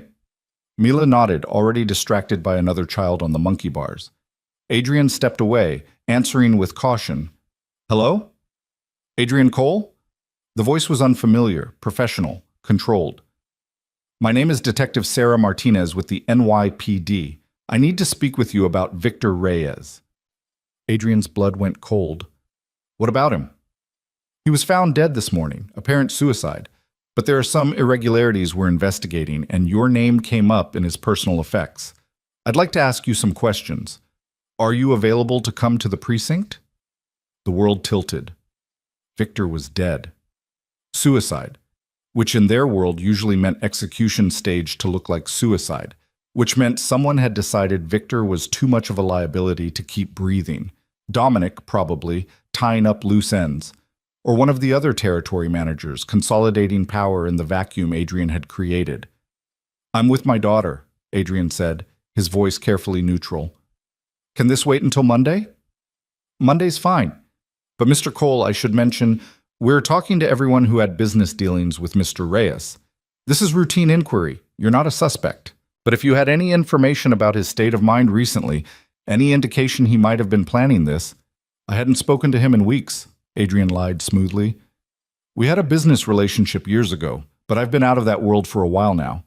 I'm happy to answer questions Monday, but I don't think I'll have anything useful to tell you." "Monday morning, then. 10 o'clock at the 84th Precinct. Thank you for your cooperation." Adrian hung up and stood there, watching Mila play with another little girl, their laughter bright and innocent in the cold morning air. Victor was dead. The threat was eliminated permanently, but not by Adrian's hand. Someone else had decided to tie up that loose end. He should feel relieved, should feel safer knowing Victor couldn't come after him or his family. But instead, he felt the familiar weight of his past pressing down, reminding him that you didn't walk away from that world without leaving bodies behind, even if you didn't pull the trigger yourself. "Daddy," Mila called, "come play." Adrian shoved the phone in his pocket and went to his daughter, determined to give her the rest of their morning without the shadow of death hanging over it.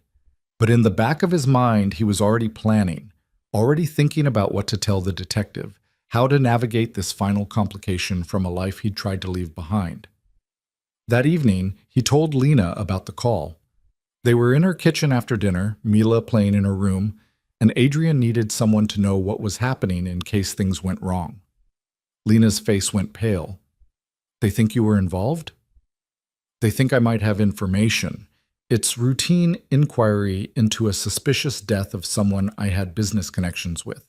I'll go talk to them Monday, answer their questions honestly, or as honestly as I can, and hopefully that'll be the end of it.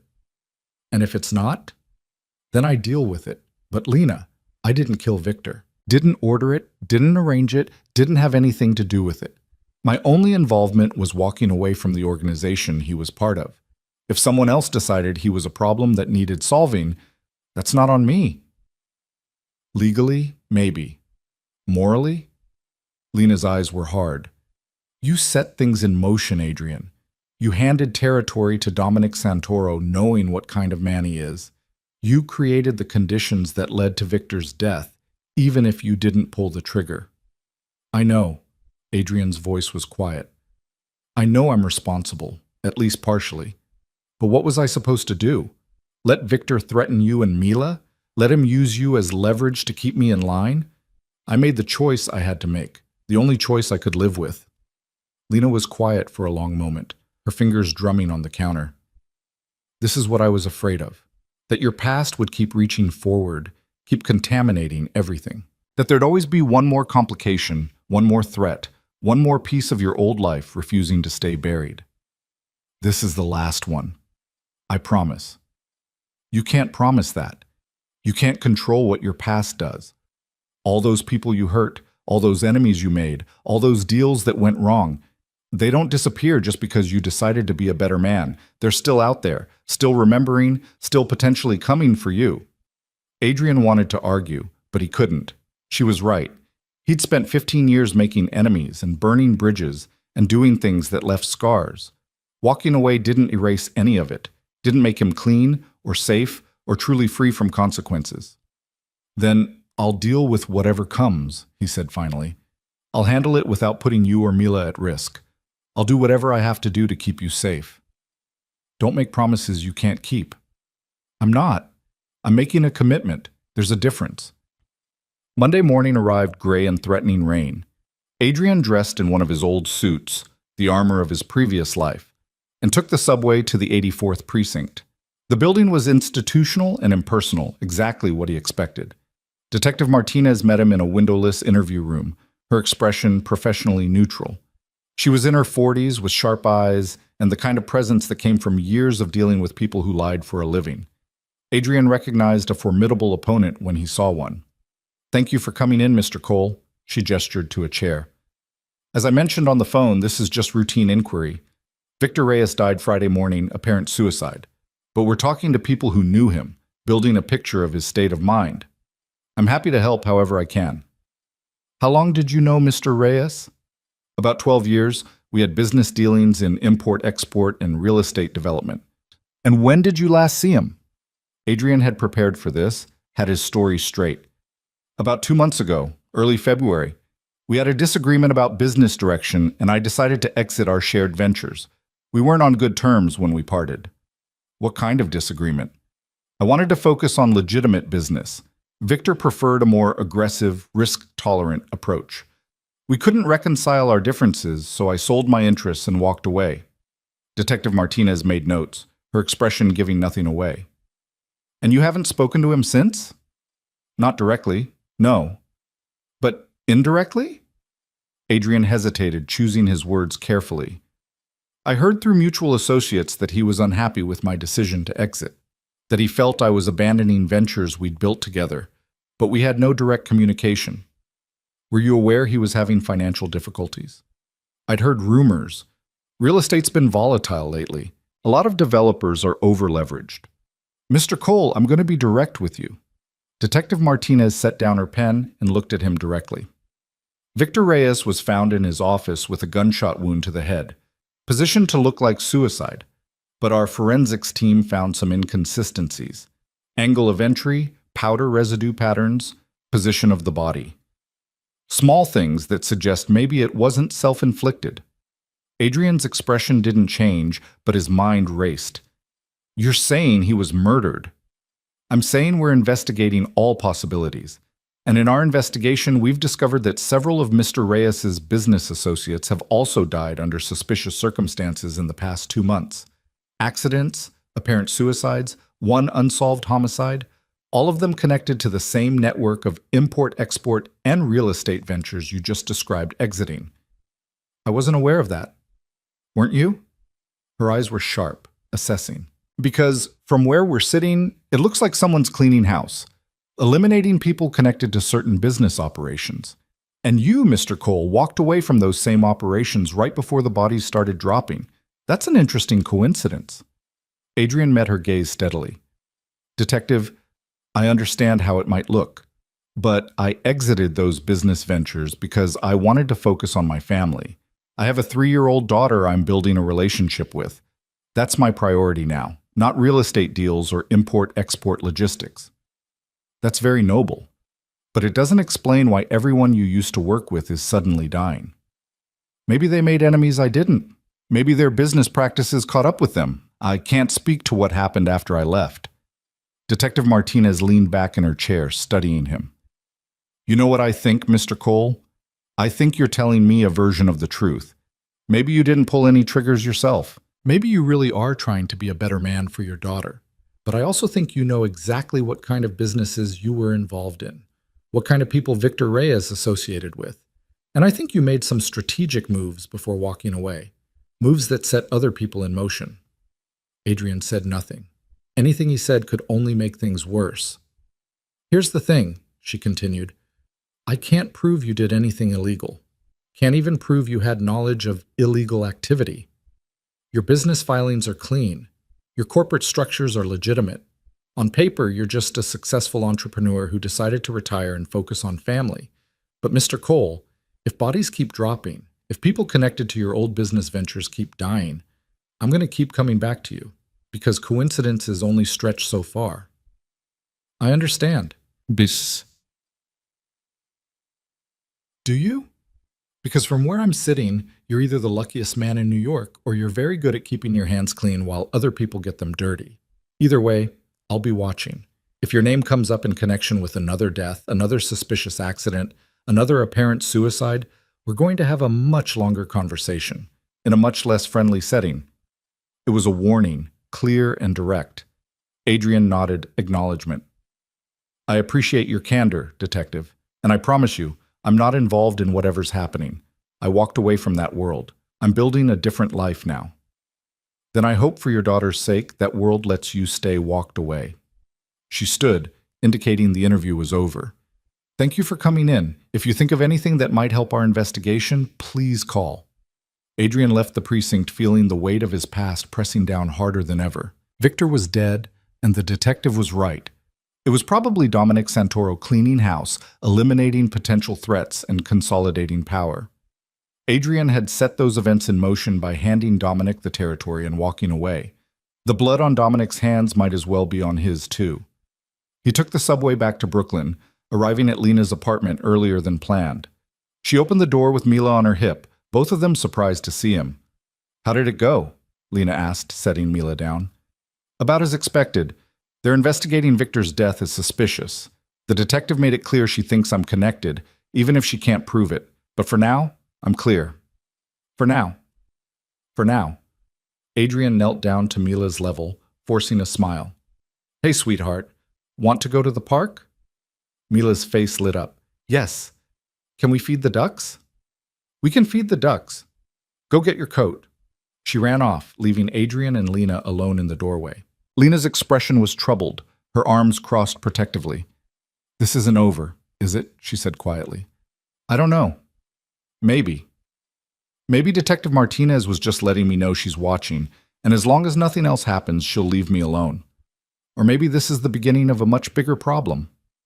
And if it is, if they come after you for your past, if you end up arrested, prosecuted, sent to prison, then I deal with it.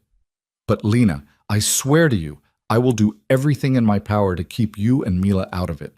You're clean. You've always been clean. There's nothing connecting you to my old businesses. If worse comes to worst, you take Mila and you move on. You raise her. You give her the life she deserves. And you tell her that her father loved her but made mistakes he couldn't escape. Tears welled in Lena's eyes, and she blinked them back furiously. I don't want to raise her alone again, Adrian. I don't want to explain to her why her father isn't there. I did that for 3 years already, and it was hard enough when I could tell myself you didn't know about her. If you disappear now, after she knows you, after she loves you, How do I explain that? You tell her the truth. That I made bad choices before I knew her, and I'm paying the price. That I loved her more than anything, but love doesn't erase consequences. That's not good enough. It's all I have. Mila returned with her coat, oblivious to the tension between the adults.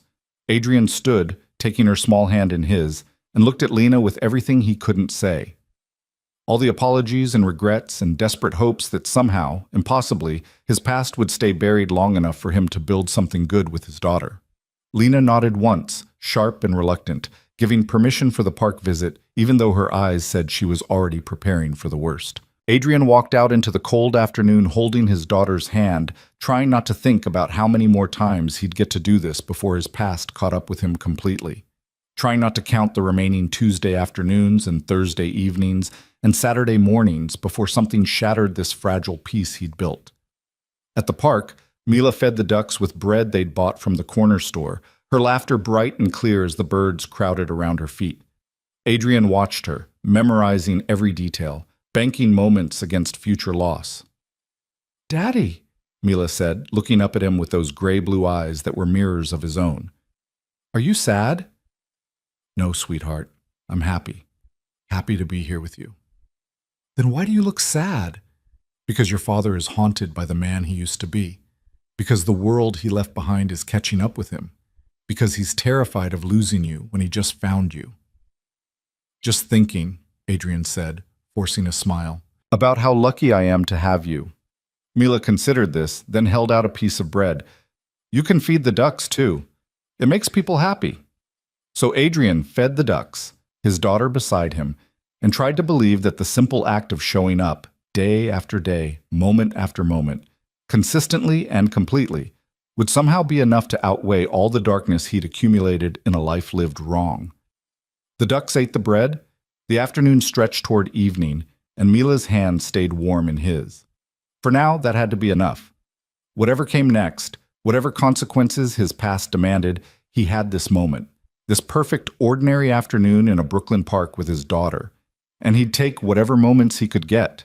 3 months passed without incident. Spring arrived properly this time, transforming Brooklyn into something green and hopeful. The cherry blossoms bloomed in Prospect Park, and Adrian took Mila there every Saturday morning to run beneath the pink canopy while Lena watched from a bench with coffee and cautious optimism. Detective Martinez didn't call again. The investigation into Victor's death apparently stalled or moved in directions that didn't include Adrian. The bodies stopped dropping. The past seemed content to stay buried, at least for now. Adrian fell deeper into the rhythm of fatherhood. Tuesday afternoons became sacred. He scheduled nothing else, committed to nothing else, existed only for those hours with Mila. Thursday evenings meant dinner at Lena's apartment, the three of them developing an awkward but functional routine. Saturday mornings were adventures that grew more elaborate as spring warmed into early summer. He learned Mila's moods and preferences with the dedication he'd once brought to studying business rivals. Learned that she hated peas but loved broccoli, that purple was her favorite color but only certain shades, that she had nightmares about wolves but found comfort in her growing collection of stuffed dragons. He learned the weight of her hand in his, the sound of her laugh, the way her whole face lit up when she saw him waiting at preschool pickup. He also learned that Lena was slowly, incrementally, starting to trust him. Not romantically, that door remained firmly closed, but as Mila's father. She stopped hovering during his visits, started leaving them alone together for longer stretches. Even asked his opinion occasionally about parenting decisions, as if his input mattered, as if he'd earned a voice in their daughter's life. It should have been enough. This careful co-parenting arrangement, this measured involvement in Mila's world. But Adrian found himself wanting more. Not Lena back. He understood that was impossible, but something deeper with Mila, something that felt less like scheduled visitation and more like family. The realization came on a Saturday in late May. They were at Coney Island, Adrian, Lena, and Mila, walking the boardwalk after riding the carousel 3 times because Mila insisted each horse needed a turn. The day was perfect, warm and bright, with the ocean stretching endlessly blue beside them. Mila ran ahead, chasing seagulls with the fearless joy of childhood.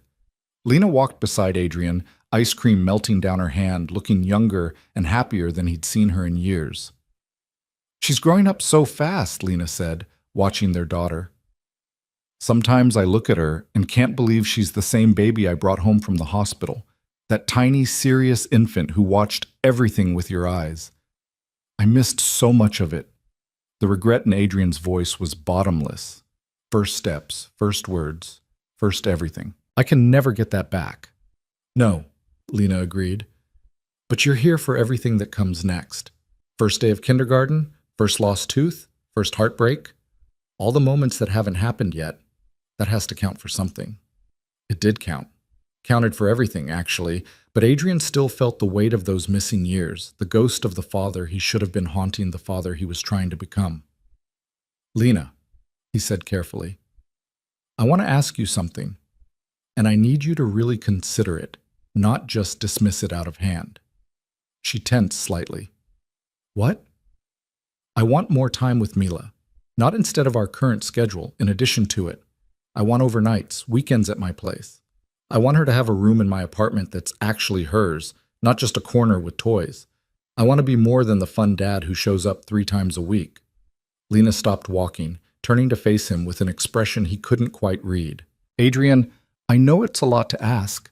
I know I haven't fully earned that level of trust yet, but Lena, I'm not going anywhere.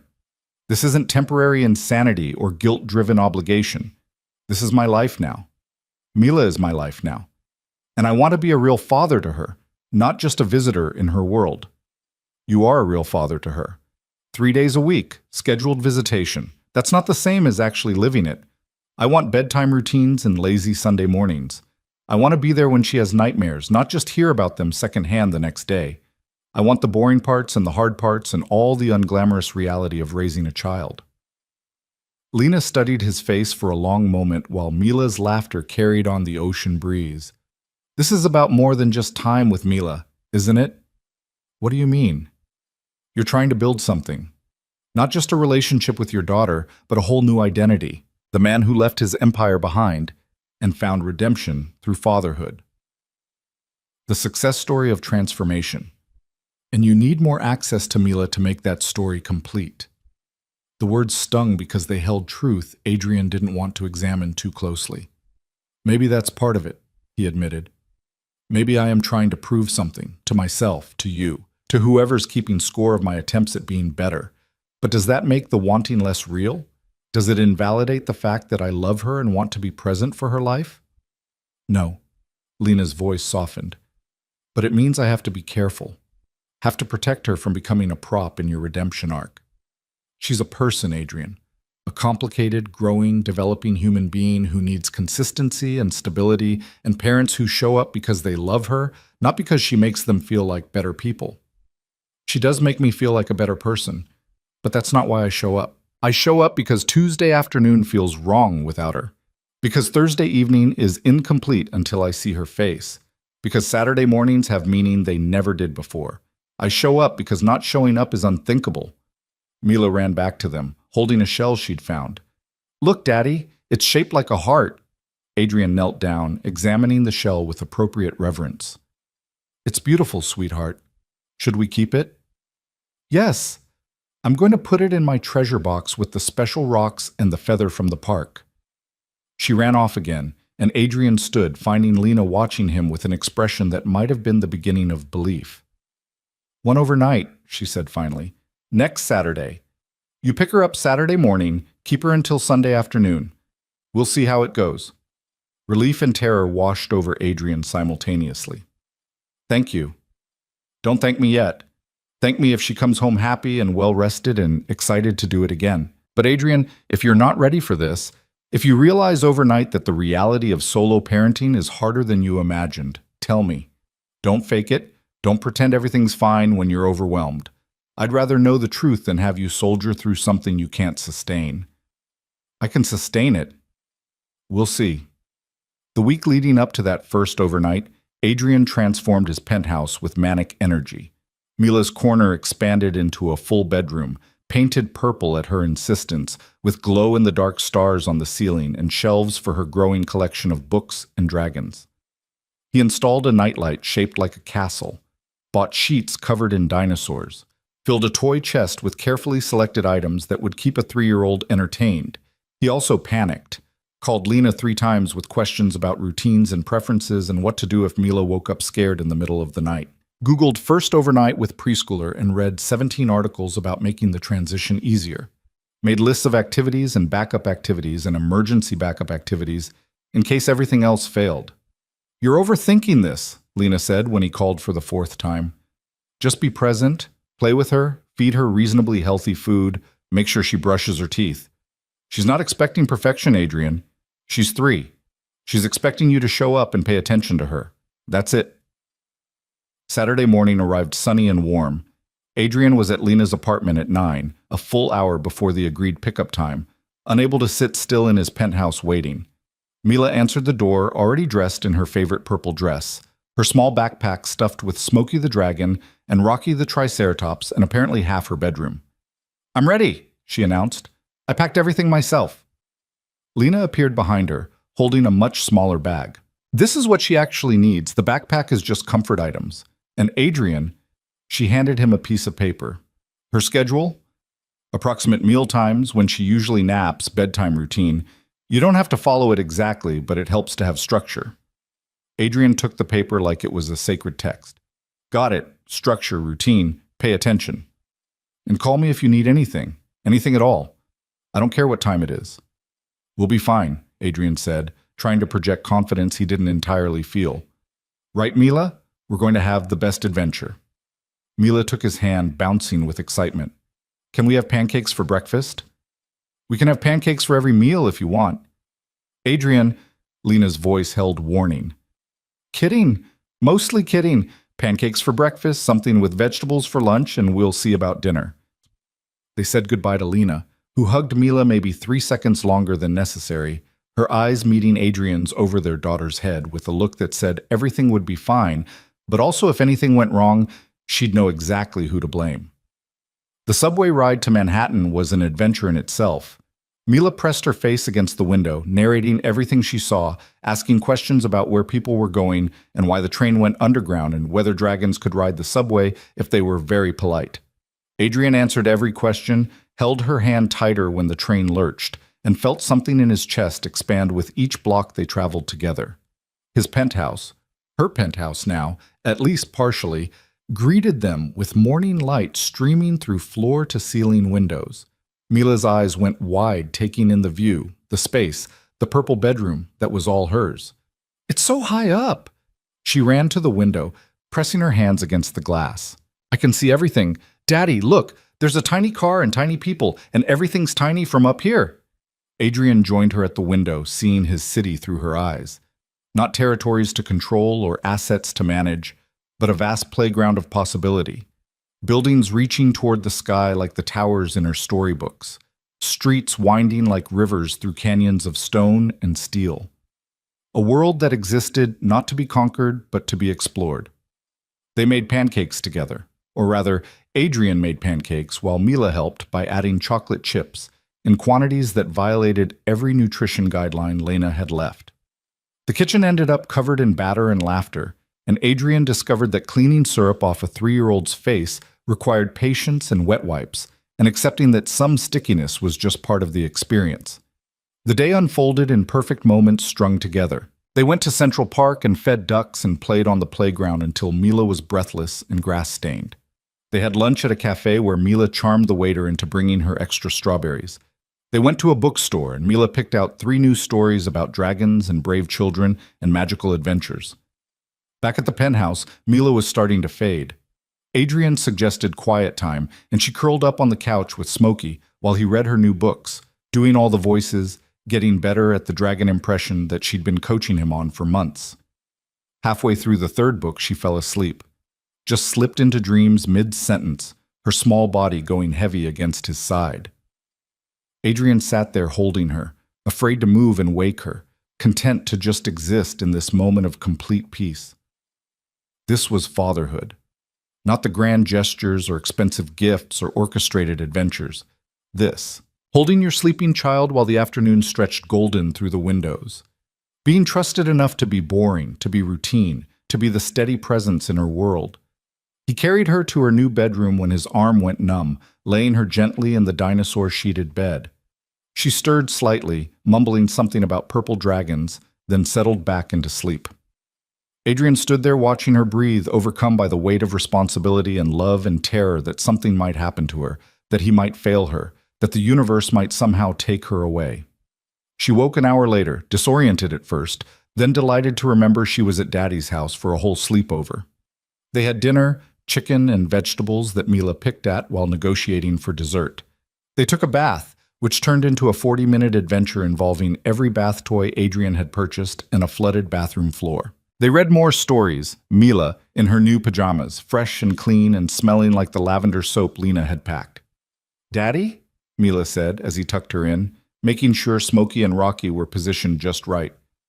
"Do you love Mommy?" The question caught Adrian completely off guard. He sat on the edge of her bed, choosing his words carefully. "I love that your mommy gave me you, and I'm grateful to her for being such a good mother and giving me a chance to be your father. But do you love her like in the stories, like princes love princesses?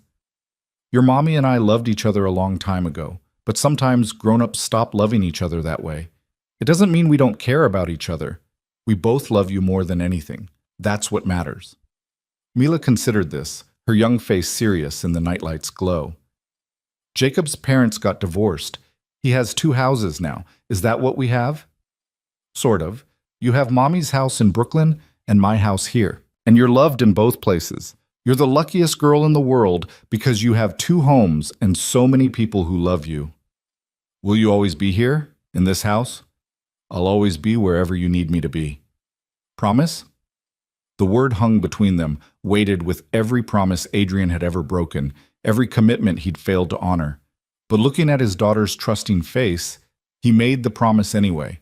Made it knowing the universe might have other plans, that Detective Martinez might come back, that his past might reach forward and destroy everything. Made it because she needed to hear it, and he needed to mean it. "I promise, Mila. I'll always be here for you." She smiled, satisfied, and closed her eyes.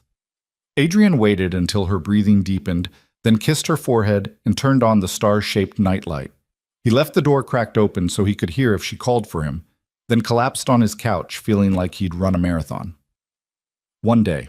He'd successfully parented solo for 1 day. 23 hours down, a lifetime to go. His phone buzzed around 10. Lena texting, "How's it going?" Adrian replied, "She's asleep. We survived. Barely." The response came quickly. "Barely is good enough for the first overnight. Call me if you need anything." He didn't need anything except maybe a manual for how to be the father Mila deserved. But he texted back, "We're good. Thank you for trusting me with her." 3 dots appeared, disappeared, appeared again, then, "You're her father, Adrian. It's not about trust anymore. It's about partnership. We're in this together, whether we like it or not." The words settled something in Adrian's chest. Partnership. Not romance, not reconciliation, but the practical alliance of 2 people committed to raising a child they both loved. It was less than he'd once had with Lena, but more than he deserved after everything he'd destroyed. He was dozing on the couch when the nightmares came. Mila's cry pierced the quiet apartment, high and frightened, and Adrian was moving before his brain fully engaged. He found her sitting up in bed, tears on her cheeks, reaching for comfort. "Hey, sweetheart, I'm here." He sat on the edge of her bed, and she immediately crawled into his lap, burying her face against his chest. "It's okay. It was just a bad dream." "There were wolves," she sobbed. "Big ones with teeth, and they were chasing me, and I couldn't run fast enough, but you're safe now. I'm here. No wolves can get you here, I promise. Can I sleep with you?" Everything Adrian had read said you shouldn't let kids sleep in your bed because it created bad habits and dependency. But his daughter was crying and scared and asking for comfort, and suddenly all the parenting advice in the world seemed less important than just being there. "Of course you can." He carried her to his bedroom, settled her in his bed with Smokey and Rocky, and lay down beside her. She curled against him, her small body finally relaxing, her breathing slowly returning to normal. "Daddy?" Her voice was sleepy. "I'm glad you're my dad." The words hit Adrian with force that knocked the air from his lungs. All the mistakes he'd made, all the years he'd missed, all the ways he'd failed before even knowing she existed. And still, she was glad he was her father. Still, she chose to love him with the uncomplicated generosity of childhood. "I'm glad I'm your dad, too," he managed, his voice rough. "You're the best thing that ever happened to me." She was asleep within minutes, her hand clutching his shirt. Adrian lay there in the darkness, feeling the weight and warmth of his daughter beside him, and thought about the empire he'd built and dismantled. All that power, all that money, all those years of accumulating control over people and territories and markets, and none of it had ever made him feel as rich as this moment did. Morning arrived too early.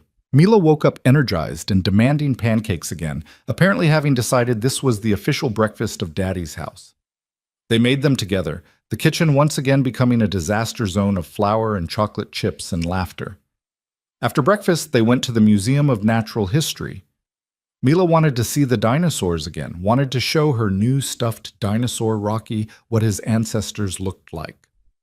They spent 3 hours wandering through exhibits, Mila asking endless questions that Adrian answered with the help of interpretive placards and his phone.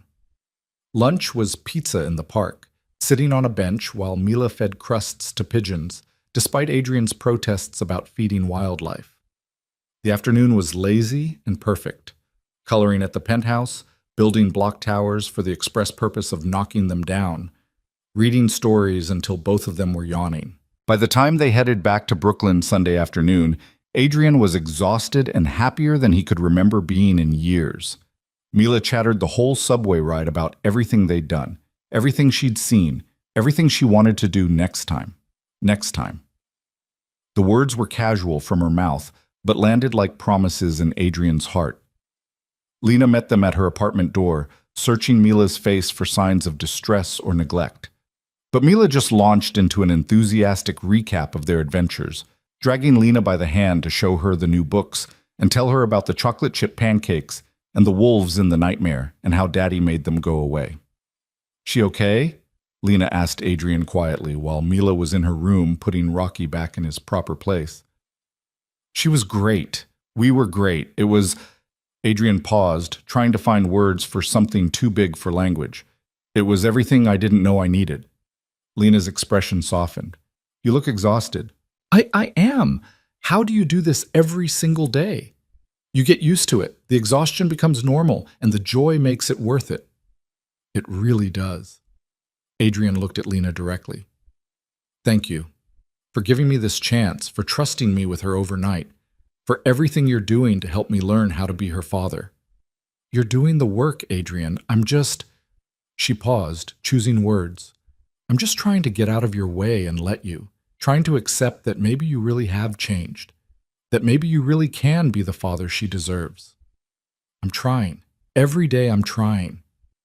"I know." And for the first time in 4 years, Lena smiled at him with something that looked almost like forgiveness. "I can see it." Mila emerged from her room and demanded that both her parents read bedtime stories together. So they did, squeezed onto Mila's small bed, taking turns with different character voices while their daughter giggled between them. It was domestic and ordinary and nothing like the life Adrian had imagined when he was building his empire. It was better. That night, back in his penthouse, Adrian stood at his window looking out over the city he'd once tried to own. The buildings glittered in the darkness, testament to countless lives being lived in countless ways. Somewhere in Brooklyn, his daughter was sleeping peacefully. Somewhere in that same apartment, his ex-wife was probably wondering if she'd made a mistake trusting him with overnight visits. But Adrian knew with a certainty that had nothing to do with calculation or strategy, that he was exactly where he was supposed to be. Not in a penthouse bought with criminal proceeds, but in the life he was building moment by moment with Mila. His phone rang, shattering the quiet. Unknown number, but he answered anyway. "Mr. Cole?" Detective Martinez's voice was professional but not hostile. "I wanted to update you on the Victor Reyes investigation." Adrian's stomach tightened. "I'm listening." "We've closed the case, ruled it a suicide.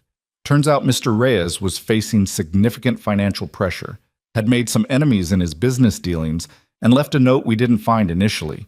The inconsistencies we flagged earlier had explanations. Sometimes a suicide is just a suicide. Relief flooded through Adrian. I appreciate you letting me know. I also wanted to tell you that we looked into the other deaths I mentioned, found connections that don't include you.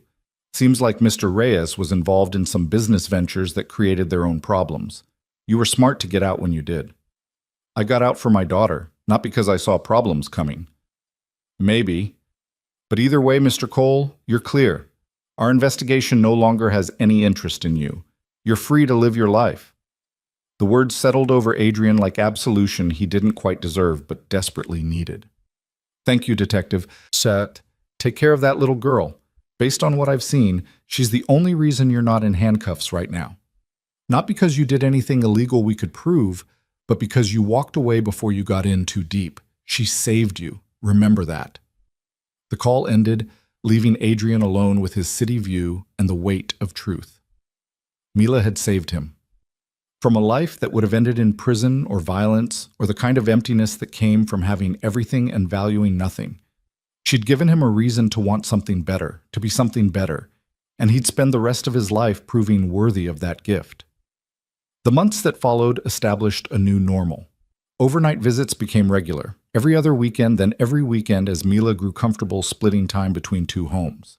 Adrian learned the rhythms of solo parenting, the negotiations over vegetables, the bedtime battles, the sick days and tantrums, and all the unglamorous reality Lena had warned him about. He loved it, loved all of it. The hard parts and the easy parts, and everything in between. Loved being needed in that immediate, absolute way children need their parents. Loved watching Mila grow and change and become more fully herself. He also learned to co-parent with Lena in ways that transcended their broken marriage. They shared calendars and coordinated schedules. They discussed discipline approaches and education options. They attended Mila's preschool events together, sitting side by side with the careful distance of people who'd loved each other once and learned to build something different from the ruins. Summer arrived properly. Adrian reduced his remaining business commitments to almost nothing, living off investments and savings that would last decades if managed properly. His days revolved around Mila's schedule. His purpose came from being present in her life. It was a Tuesday afternoon in early July, sticky and hot, when Adrian picked Mila up from preschool and found her unusually quiet. They got ice cream as usual, but she just pushed it around with her spoon, not eating, not chattering like she normally did. "What's wrong, sweetheart?" Adrian asked, kneeling down to her level on the park bench. "Jacob says I'm lucky I have two houses." Mila's voice was small. "But I'm not lucky. I'm sad because my parents don't love each other." The words pierced Adrian's heart. "Oh, Mila, Jacob's parents fight all the time. They yell and make his mom cry.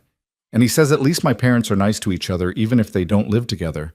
But Daddy, I wish we could all live together, like a real family."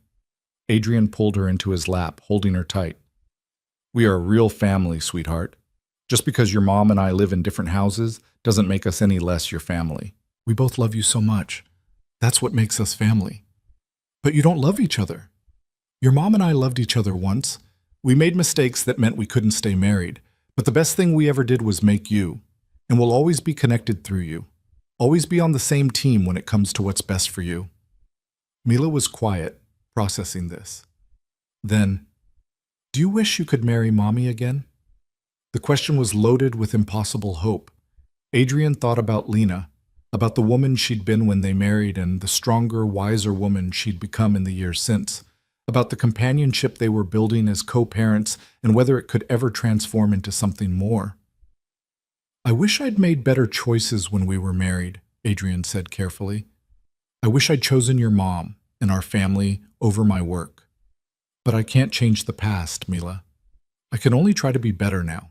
And right now, your mom and I are good friends who work together to take care of you. That's what matters." Mila nodded, not entirely satisfied, but accepting the truth as children do. They finished their ice cream in comfortable silence, and Adrian thought about the life he'd destroyed and the one he was trying to build from its pieces. That evening, dropping Mila off at Lena's apartment, he lingered after their daughter ran to her room.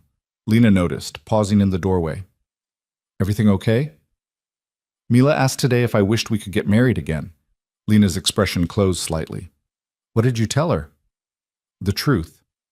That I wish I'd made better choices when we were married. That I can't change the past. That we're good co-parents now, and that's what matters. That's a good answer. Is it, though? Adrian met her eyes. Because, Lena, I've been thinking about what we have now and what we used to have and whether— Don't. Lena held up a hand. Don't go there, Adrian. We're doing well. We're building something functional and healthy for Mila. Don't complicate it with fantasies about reconciliation. Is it a fantasy? We spend every weekend together with her. We coordinate everything, communicate well, work as a team. We're building a partnership that works. A co-parenting partnership. That's all this is. All it can be. Why?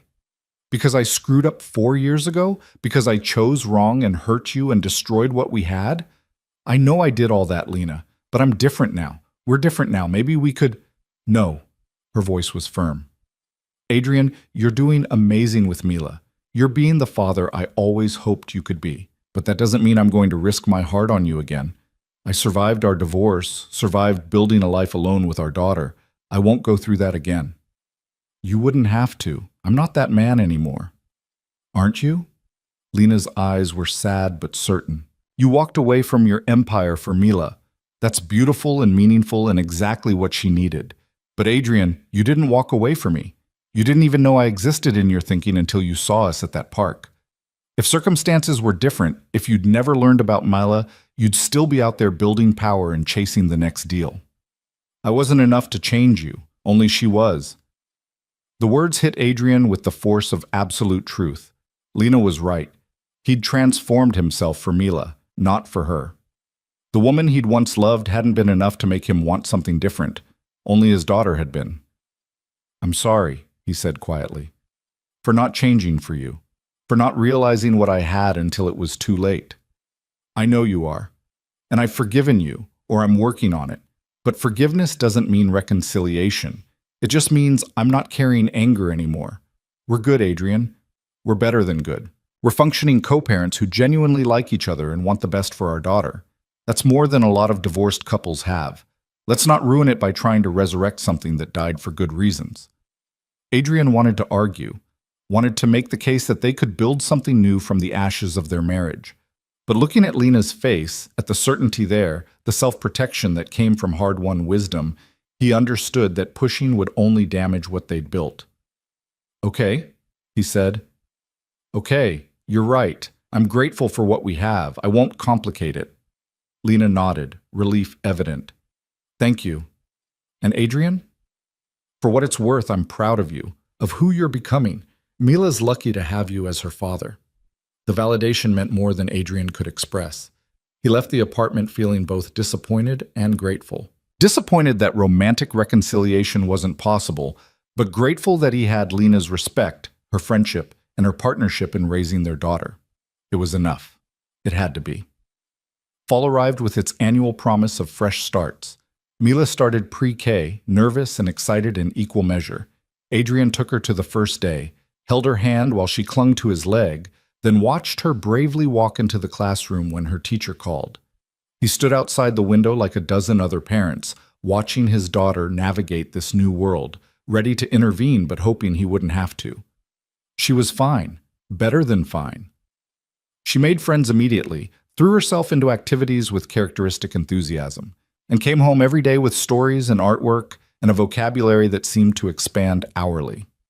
Adrian attended every school event, every parent-teacher conference, every holiday program where Mila performed with varying degrees of success. He became a familiar face at the school, the dad who always showed up, who volunteered for field trips, who knew all the other kids' names and their parents' faces. It was at the Halloween party, Mila dressed as a purple dragon, naturally, that Adrian met Dr. Sarah Chen. She was another parent, there with her son David, who was in Mila's class. They started talking in the casual way parents do at school events, discovering they lived in the same neighborhood and often took their kids to the same park. "You're a single dad?" Sarah asked, watching Adrian fix Mila's dragon tail for the third time. "Divorced, co-parenting with Mila's mom. She's in Brooklyn, I'm in Manhattan. We split custody fairly evenly. That must be challenging." "It works. We make it work for Mila. That's what matters." Sarah smiled, warm and genuine. "That's refreshing.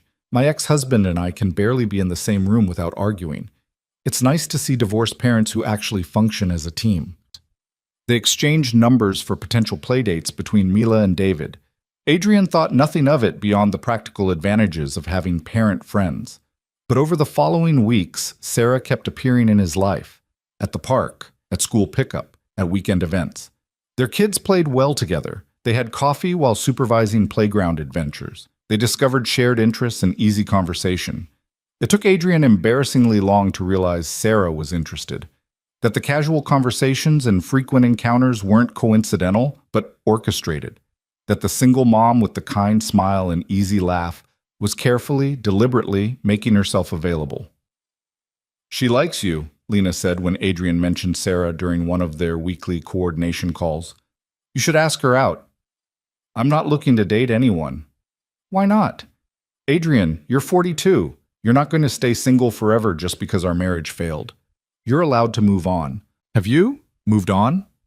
Lena hesitated. "I've been on a few dates. Nothing serious. But yes, I'm open to meeting someone. And you should be too." The conversation unsettled Adrian. He hadn't thought about dating, about relationships beyond his connection with Mila and his co-parenting partnership with Lena. But she was right. He was allowed to build a life that included more than just fatherhood. Still, he hesitated. Sarah was wonderful, kind, intelligent, with a son who got along great with Mila. She represented the kind of normal, healthy relationship Adrian had never managed to build. But starting something new felt like tempting fate, like risking the fragile stability he'd worked so hard to achieve. It was Mila, surprisingly, who pushed him forward. She'd been playing with David regularly, and one Saturday afternoon she asked if David's mom could come to dinner with them. "Why do you want Sarah to come to dinner?" Adrian asked carefully. "Because she's nice, and she makes you smile different." "Different how?" Mila scrunched up her face, thinking. "Like you smile at me because you love me. But you smile at Miss Sarah like the princes smile at princesses in stories, all soft and silly. Out of the mouths of children." Adrian realized his daughter had seen something he'd been denying to himself. That maybe he was interested in Sarah, even if he'd been avoiding acknowledging it. So he asked Sarah to dinner, just the two of them, adults only, at a quiet restaurant where they could talk without supervising children. She said yes with a smile that made Adrian's chest tighten in ways he'd forgotten were possible. The date was surprisingly easy. They talked about their kids, about co-parenting challenges, about careers and interests, and the lives they'd built. Sarah was a pediatric surgeon at Mount Sinai, brilliant and dedicated with a schedule that somehow accommodated David's needs and her demanding profession. She was divorced from David's father, who lived in California and visited quarterly, leaving Sarah as the primary parent. "It's hard sometimes," she admitted over dessert, "being the only one who shows up for everything, making all the decisions alone. I envy what you and Mila's mom have, that partnership, that shared commitment. It took work to get there, and a lot of mistakes on my part. Lena's more generous than I deserve. She must see something worth being generous about." Adrian thought about that, about the man he'd been, and the father he was becoming. "I hope so. I'm trying, at least, trying to be worth my daughter's trust. From what I've seen, you're succeeding." They started seeing each other regularly. Nothing rushed, nothing complicated. Dinner once a week. Coffee dates when their schedules aligned, coordinating play dates so Mila and David could spend time together. It was adult and healthy, and nothing like the intensity Adrian had experienced with Lena all those years ago. It was also nice. Surprisingly, wonderfully nice. "You're dating," Lena observed when Adrian dropped Mila off one Sunday evening. "The surgeon mom from school? Is it that obvious?" Mila won't stop talking about David's mom and how pretty she is and how she smells like flowers. So yes, obvious. Lena's expression was complicated. Genuine happiness mixed with something that might have been wistfulness. "That's good, Adrian. I'm glad you're moving forward." "Are you? Really?" "Really. You deserve to be happy. And from what Mila says, Sarah's good to you, good with Mila. That's what matters." They stood in Lena's doorway, Former spouses navigating the strange territory of new relationships and co-parenting. Adrian wanted to ask if Lena was seeing anyone, but the question felt too personal, too weighted with history they'd agreed to leave behind. "Thank you," he said instead, "for being okay with this, for making it easy. We promised to put Mila first. That means supporting each other's happiness, even when it's complicated. Even when it—" She stopped, choosing different words. "Even when life moves in unexpected directions." Winter returned with its annual reminder that time kept moving forward. Mila turned 4 in January, celebrating with a party that included both her parents, Sarah and David, and a dozen preschool friends. Adrian watched his daughter blow out candles on a purple cake shaped like a dragon, and thought about the years that had passed since he'd first seen her at that park. He'd been so lost then, so empty despite his empire and his power. And now, watching Mila laugh surrounded by people who loved her, he felt rich in ways that had nothing to do with money. Sarah squeezed his hand under the table, and Adrian squeezed back. Across the room, Lena caught his eye and smiled, genuine, warm, approving. They'd built something functional and good from the wreckage of their marriage, had become true partners in raising the daughter they both adored. It wasn't the life Adrian had planned, wasn't the empire he'd built or the power he'd accumulated, but it was better. Infinitely, impossibly better. That night, after the party ended and Sarah went home, Adrian tucked Mila into bed with her new stuffed dragon, this one bright blue and named Thunder. She was exhausted and sugar-high, fighting sleep with determination. "Daddy," she said as he turned on her nightlight. "This was the best birthday ever." "I'm glad, sweetheart. You deserve the best birthdays."